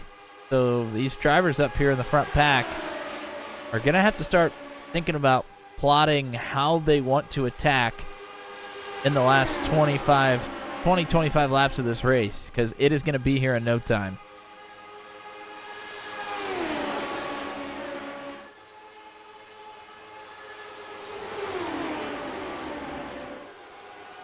And Dakota Maid and Rutherford and Lafferty are hoping that they wad him up. Yes, I'm sure they are. Oh, here we Maid go. especially, I don't think he... Oh, here's Kresge. Oh, Kresge and he's down. loose and around. I think he was trying to get on pit road. Yes, he was. Missed it. He just carried a little bit too much speed in there and spun it around. That is going to be a race killer without a caution for Kresge. Aldrich is coming in now, hoping to avoid a similar fate. If these two are going to have to come down pit road on lap 42, that tells me that the drivers that came in on the last caution definitely are not good to make it. They are going to have to come in. Very interesting. Kresge will bring it down pit road. This time we'll make it stick. Didn't take any damage. And the field had already gone by the time he came back out onto the track, so that was not a caution.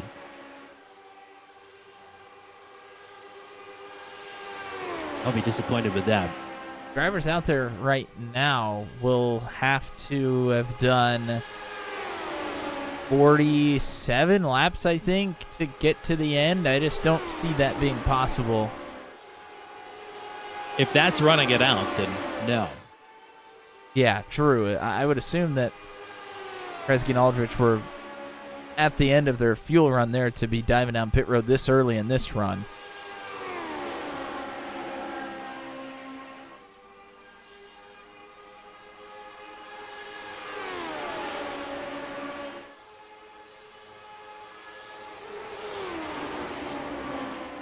This has certainly changed things. Only 6 drivers in this lead pack now. They're all single file right now. And with that few cars, I mean, the drafting and the pack racing can look much different. So what you thought you knew from the first run may not be true anymore. I think something worth pointing out as well, we are 0.6 of a second off of these drivers' best laps. There's a chance some of them are trying to save even a couple drops of fuel, just in case. If anything, it gets you off the pit road faster.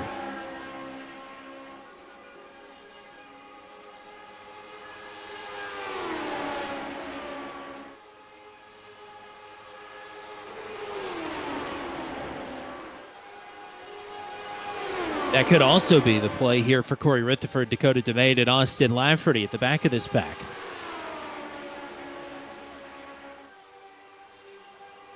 Lots to think about here, now that things have calmed down just a smidge anyway. I mean, these front six they're just plotting right now. They're trying to figure out the chess match.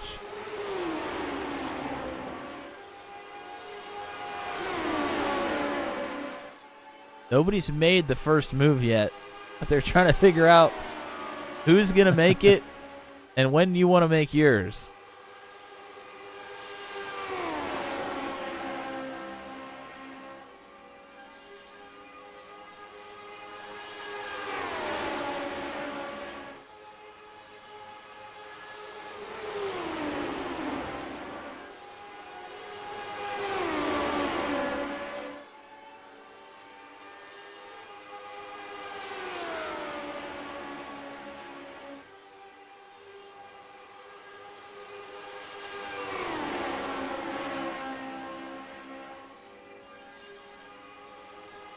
Very zen for now.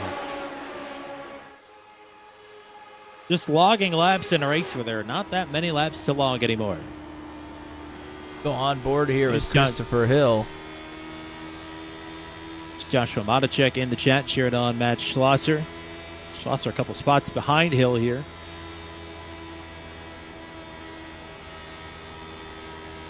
What's the report here from the onboard? I mean, Hill seems to be pretty content. I mean, he's lifting right there. They're all lifting into turn one really early.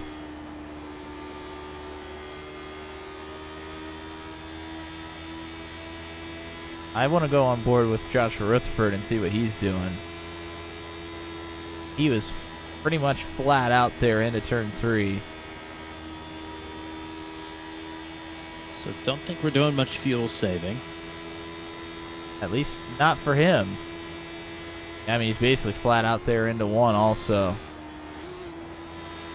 For Hill, Hill is fuel saving for sure. Say Hill is the slowest driver in this lead pack, and Joshua Rutherford is the second slowest. So Hill might be fuel saving, but I don't think anybody else is.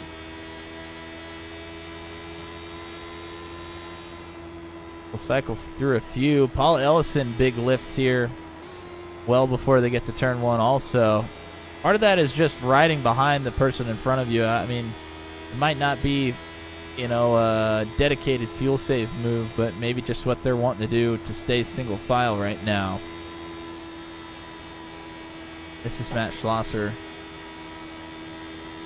See how early he lifts here into turn one.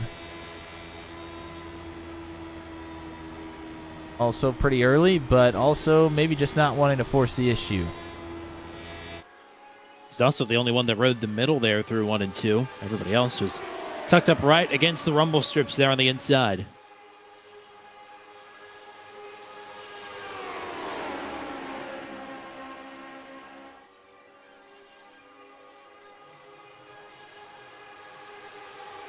Closing in on 15 laps to go. We're about to cross the half-hour mark of the race. 2 short races here this evening.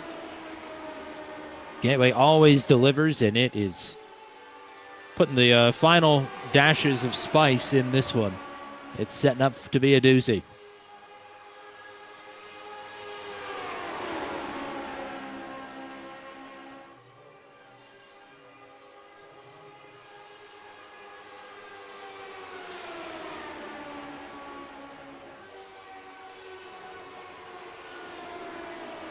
And no flamethrowers to start the race either.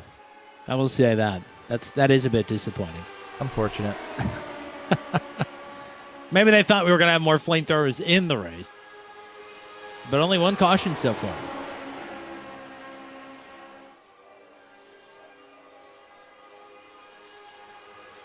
I definitely think if fire was an option, that Brody Gunter probably would have been a light, as there was not much left of that car.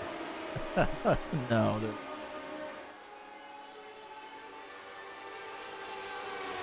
So it won't be the double for Gunter, but everybody other than he and J.W. Miller is still out on the track. We believe pit stops still to go for everybody other than Victor Aldrich and Christopher Kresge.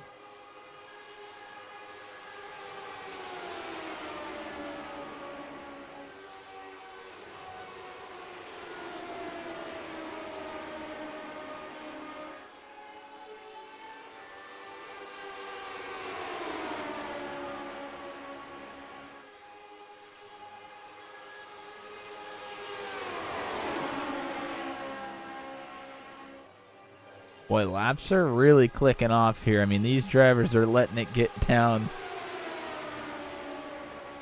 right to within 10 to go before they're going to start plotting and making their moves here. This is the ultimate chess match. Yes, it is. We always talk about that in super speedway racing, it being just a really fast chess match, but a lot of times you're 2 or 3 wide there and you just don't have many places to go. This is different. Everybody has a place they can go. They just don't want to make that move yet.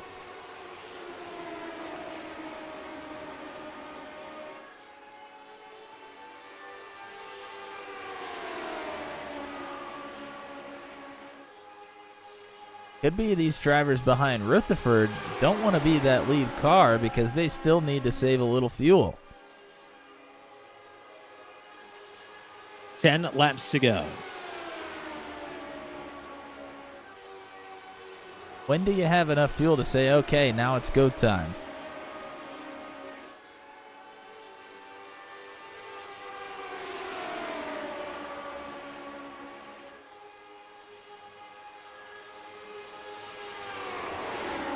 Dakota DeMade, Corey Rutherford, and Austin Lafferty have made up about 2 seconds on this group. They have slowed the pace down.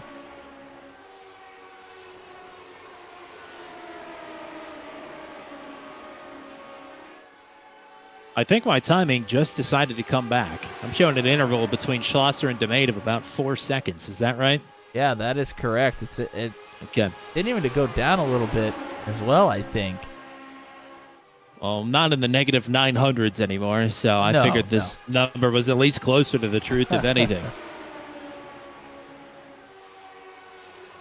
Hello to Greg Ball in the chat, catching us just at the very tail end of the oval race. Dakota DeMade says he is pitting this time. We might be in for some late race stops here.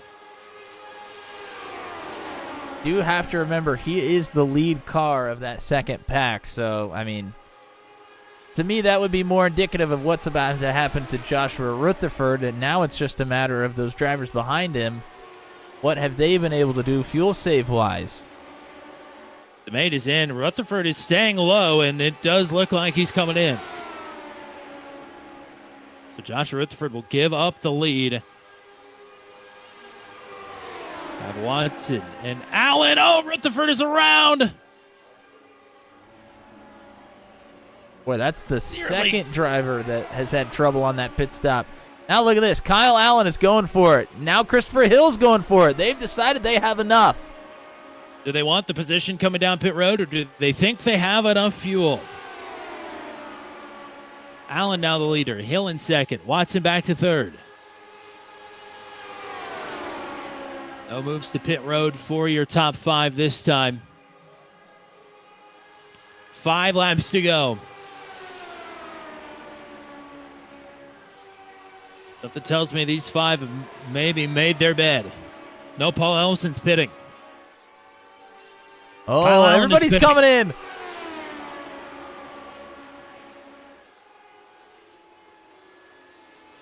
Oh, Hill, Watson! Oh! Watson loses it. It was a late call for Watson. He goes spinning off into the grass. Matt Schlosser's the only driver still on the racetrack from that group. Schlosser, the leader. He might be trying to get a single car pit stop here so he can really push the issue on entry. Pit stops inside of 5 to go. Here Oh, comes here he Schlosser. comes. He is He's going to lose it also. This might bring out a yellow. He's on the track. He has time to get down. No, he's going to tow. We're still green. Schlosser's out of it. Now it's a race off. And Christopher Hill leads by a healthy margin. Where does Dakota DeMade come into play here? DeMade out behind Corey Rutherford, so Rutherford made great time on his stop. Nobody Kyle is Allen. even close to Hill. Yeah, Hill, 3 seconds. Incredible stuff for the 101. 3 laps to go.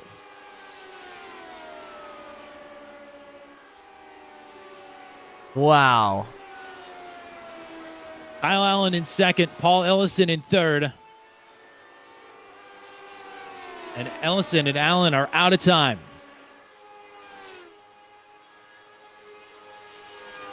Now they're going to battle amongst each other for second. 2 No laps to go. opportunity to get to Hill.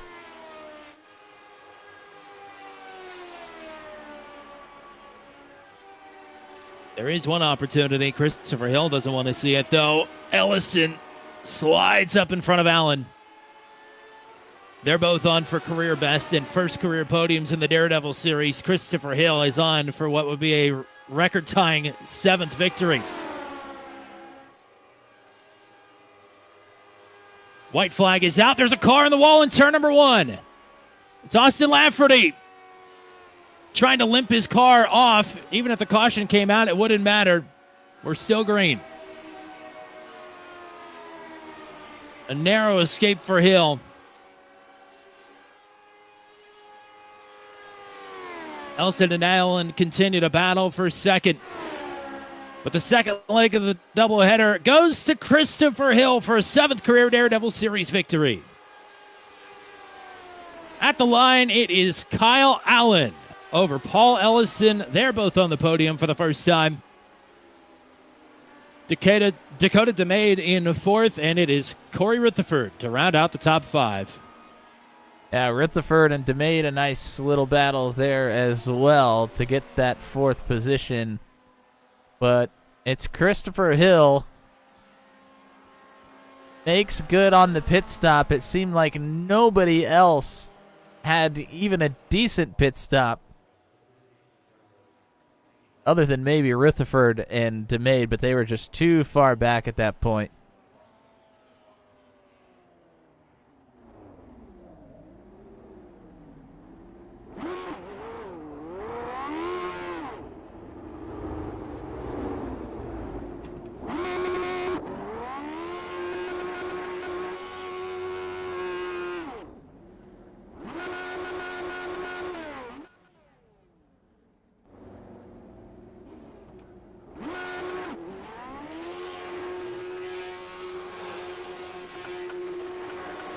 The podium streak is over for James Watson and for Brody Gunter. Watson home in 8th and Gunter a DNF in 13th. But Christopher Hill, redemption from the road course earlier tonight.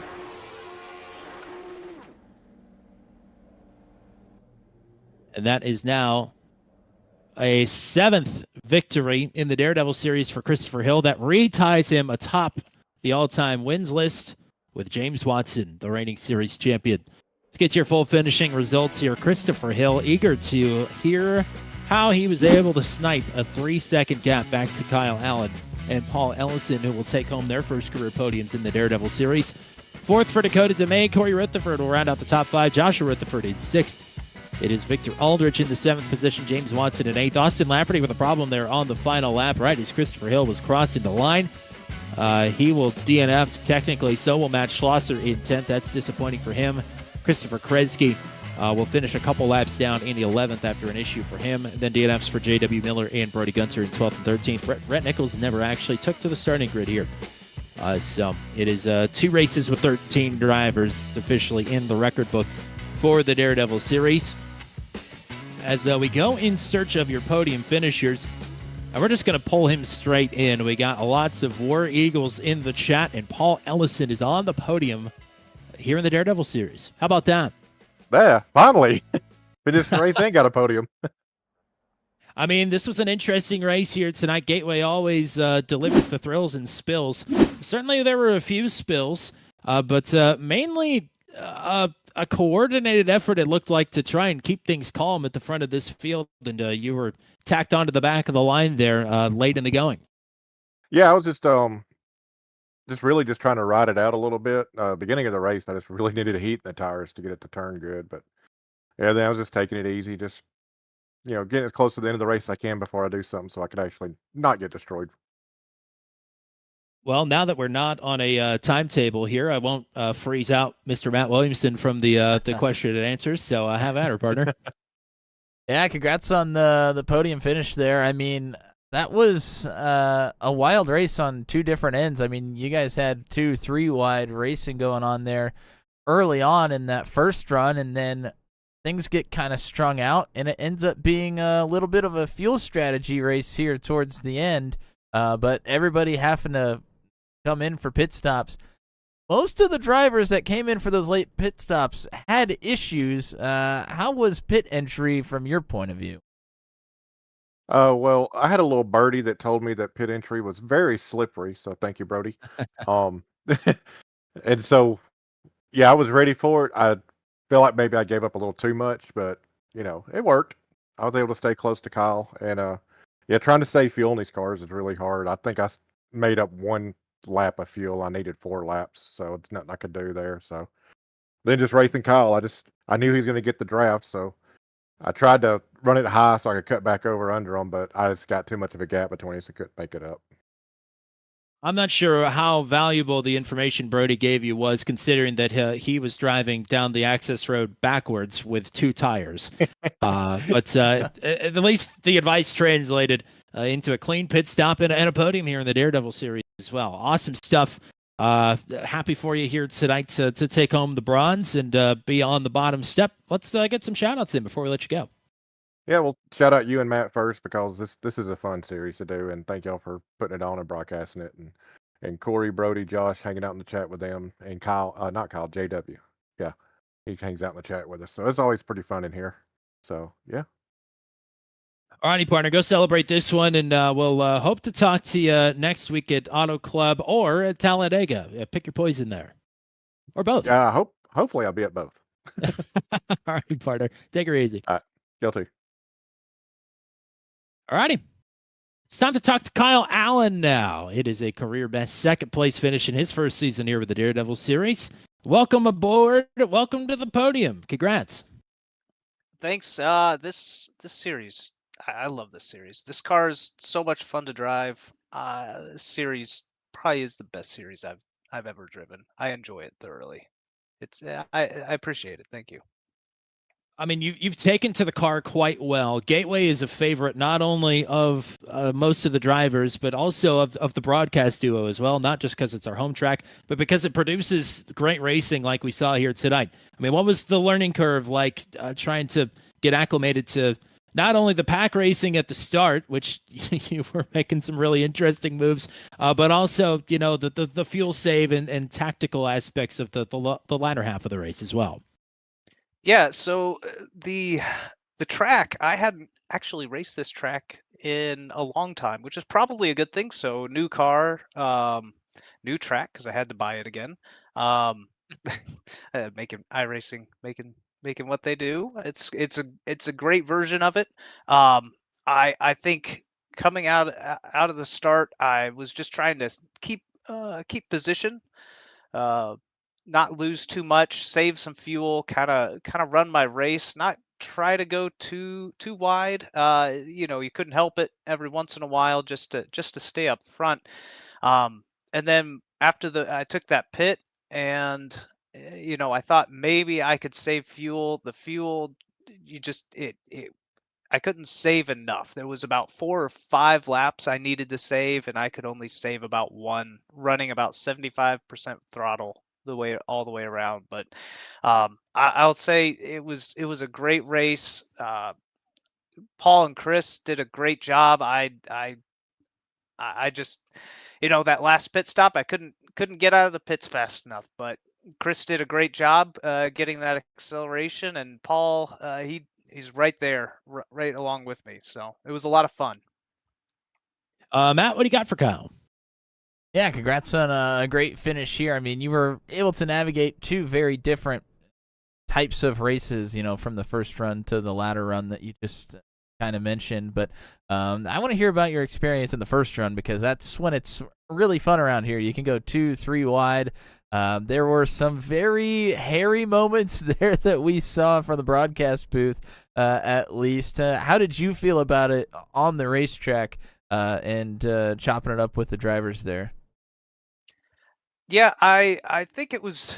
I tried to kind of defend a little bit when I could, not make any egregious moves or force a 3 wide situation. I think there was a couple times where I had such a huge run going down the back stretch or going up the front stretch, and I had to lift or get off of the gas a little bit, just because I knew if I forced that 3 wide, it just doesn't seem like it would be the most uh, optimal decision, I think, at that point of time, and which is what kind of, I think, got that first wreck started. Was I think they went 3 wide, and it was a little bit chaos there for a moment. So I was on the edge the whole time. I think riding that hairline between the wall and another car, but it was a blast. Like I said, this car's I I think, I don't know. I like this car a lot.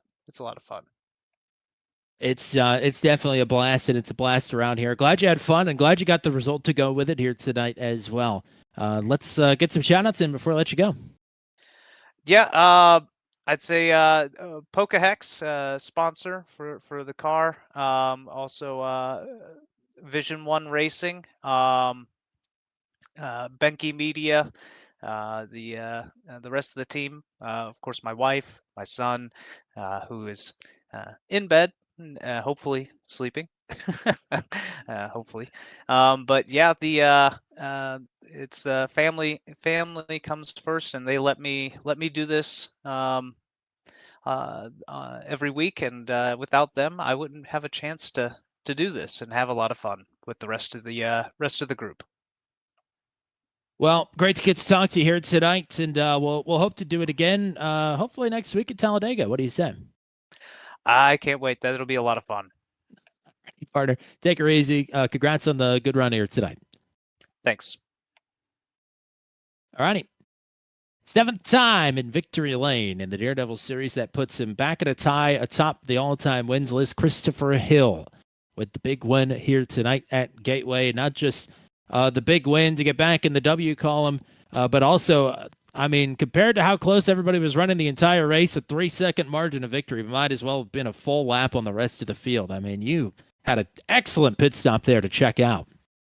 Yeah, we finally pulled something off here, right? That that was a little risky going into pit lane, a little blind because I hadn't really practiced that. I was like, oh, let's just send it and see what happens. And yeah, I ended up getting a good pit in, pit out, and yeah, pretty happy about that. I was hoping, to get a little bit of, come out in a decent position after the pit stop, because I was saving fuel for so long just trying to see if I could get the stop a little shorter. And I guess everything kind of came together at the end there, but finally broke the dang jinx of the season. My God, like what a what a nightmare season this has been so far. So happy to finally get a win, and actually get some sort of result out of it. So got a long way to go, but Yeah, it is. It's been rough to say the least, especially at the start of the night, running in the podium positions. The contact there takes you out, but you overcame that pretty well. It got thrust right into wheel to wheel racing. That first run was about as intense as we've seen here at Gateway and in our previous races here. yeah, it was getting a little aggressive almost in the early parts of this race for sure. Like there was a lot of people who wanted to lead, and I was I was happy to be in the lead and kind of break the draft there for a bit if we would just settle down and go. But everybody wanted to lead, and I was like, there was so many moves. I'm like, it's not time yet, guys. Like, let's just back it down a notch here. So I kind of tried to drop to the back early on and just try to save some fuel. And I said James was doing the same thing, and I was like, James is usually pretty smart about this oval racing strategy stuff. So I'm just going to kind of try to mirror what he's doing mostly, and yeah, I think it ended up obviously working out. But Yeah, it was a little bummer on the road course side of things. Definitely, you know, the sad. I mean, the rough part is like I got home like 5 minutes before qualifying, and you know, so didn't really get any practice in there, and I just was figuring it out when it kind of all went south there. But you know, I know Rhett felt bad about it, and you know, and wasn't. I don't think it was intentional at all, for sure. Just kind of a bad luck there, but yeah, man, it feels good to be back on the top of the podium, and hopefully we can keep this momentum going up here into the next round and see if we can't fight back a bit. I know we're only a couple thousand points behind, so it might be a little bit of an upward battle there to catch the front of the pack here, but I don't know. We're going to give it all we got, and who knows, maybe a couple good runs and a little bit of not as good runs for others, and maybe we can get ourselves in the run there. So we'll see. I mean, think of it this way: you just took 1,000 points, a big chunk out of that couple thousand deficit. Gotta Matt, love what do you got for points the race system in winner? this series, right? Oh, it's fantastic. Matt, what you got? Tommy asked you about that first half of the race, which was obviously a little bit chaotic at times, and then you get to the second half after the pit stop, things kind of get strung out a little bit, and I mean it's a completely different race there at the end. The two podium finishers, before you kind of mentioned that they were trying to save fuel but could only save about one lap. I was curious if you've ever been in that position with this car, and if you were kind of aware that you probably wouldn't be able to save all the fuel, or if it was kind of everybody shooting in the dark at that point. Yeah, I mean, I you know, obviously was trying to save what I could, you know, and it's like I don't have you know, a heck of a lot of experience on the ovals trying to save fuel with this car necessarily, but I was just, you know, I mean, I was trying to use the littlest throttle I possibly could behind in the draft, and you know, really trying not to just, you know, do just enough to not lose the draft. And I just felt like everybody else was doing the same thing, so I was like, you know, and the fueling margins on this are like a half a gallon, so like unless you can save a full half a gallon, you don't really save much in the pit stop, you know what I mean? So it was kind of, there was a point there where saving more didn't really make any sense, but you know, I figured I'd do what I could and then just hope that I had a little better pit in and pit out, and yeah, obviously we did, so that worked out. But yeah, it was not the most exciting second half of the race, to be honest. It was just sitting there going like, are we there yet? Are we there yet? You know, just kind of for a while almost hoping a caution would come out in one sense so we wouldn't have to pit. But I was like, if we're gonna have to pit, let's just see what we could do. And yeah, it all kind of came together, which was awesome. So, you know, yeah, happy to get the first win of the season for me, and hopefully we can continue on here with some more fight for the rest of the pack. Well, let's get some shout outs in before we let you go. Yeah, big thanks to James and Team Watson Racing Setups. Yeah, they always take care of us over here, and always got good stuff. So yeah, definitely big thanks out to them as the team and the group, and just all the support system we got over with them. Precision Racing Instruction, you know, that's the full-time deal, is coaching and teaching racing and so on and so forth. And you know, when I'm not out at BMW doing that, obviously coaching people privately. And so if anybody's looking for a little help on that, we're always happy to help, even if you just want to chat about racing and stuff. I don't charge for a conversation. Feel free to reach out and say hi. And yeah, thanks to you guys for putting on the series. Always love this car. I mean, I always love the series. You know, it's a shame that participation went down a tiny bit this week, but hopefully it comes back strong for, you know, the big wreck at Talladega. And so looking forward to next week, and looking forward to going on from there. So thanks, guys. Absolutely, partner. Go celebrate another win, and we'll hopefully talk to you again next week at the Super Speedway. Yeah, sounds great. Have a good one. Big track racing next week. Oh boy, it is going to be something. And yeah, really appreciate the drivers who came out and raced with us here this evening. I know, like you mentioned, the car count was down, but still, it's racing at Gateway. Great little road course race, intense to the very end. And I mean, so many moving parts here at Gateway, especially only for one caution. Yeah, it was a wild night, to say the least. Yeah, it was it certainly was a wild night. You got the Roval, which was, fun. I'm sure a fun time for the drivers. There are a couple that struggled a little bit, but I mean this car and that track is just such a fun time, even to just run by yourself. So hopefully the drivers enjoyed that part of the evening. And then, of course, we get to the oval, and the beginning of the race was quite something here to start things off, and then, of course, ended up playing out a little bit differently there towards the end. But I'll tell you what, pit entry was certainly interesting for us here tonight. I've read that the drivers may all protest pit entry tonight, so we'll see how that goes for them. But, yeah, shout out to everybody that was in the chat tonight as well. Joshua Rutherford, Josh Monachek, Zach, Greg Mall hopped in here as well. I think that was it. So thank you guys for tuning in, chatting here with us tonight. Shout out to the drivers that showed up, and shout out to Tommy Cook as always. And you guys got a broadcast tomorrow night, I believe. Yes, we do. Tomorrow night, Max VCNC Home Designs Truck Series from Watkins Glen, 9:15 p.m. Eastern Time. Venom Truck Series will be back on the airwaves Tuesday night. And that will be live from Auto Club for the 150th race in series history. And the finale of the Car Inside In season tournament catches at 8:15 p.m. Eastern Time for that one. Then Wednesday night, the Daredevil Series, as mentioned, back at Talladega for the second time in series history next Wednesday night at 8 o'clock Eastern.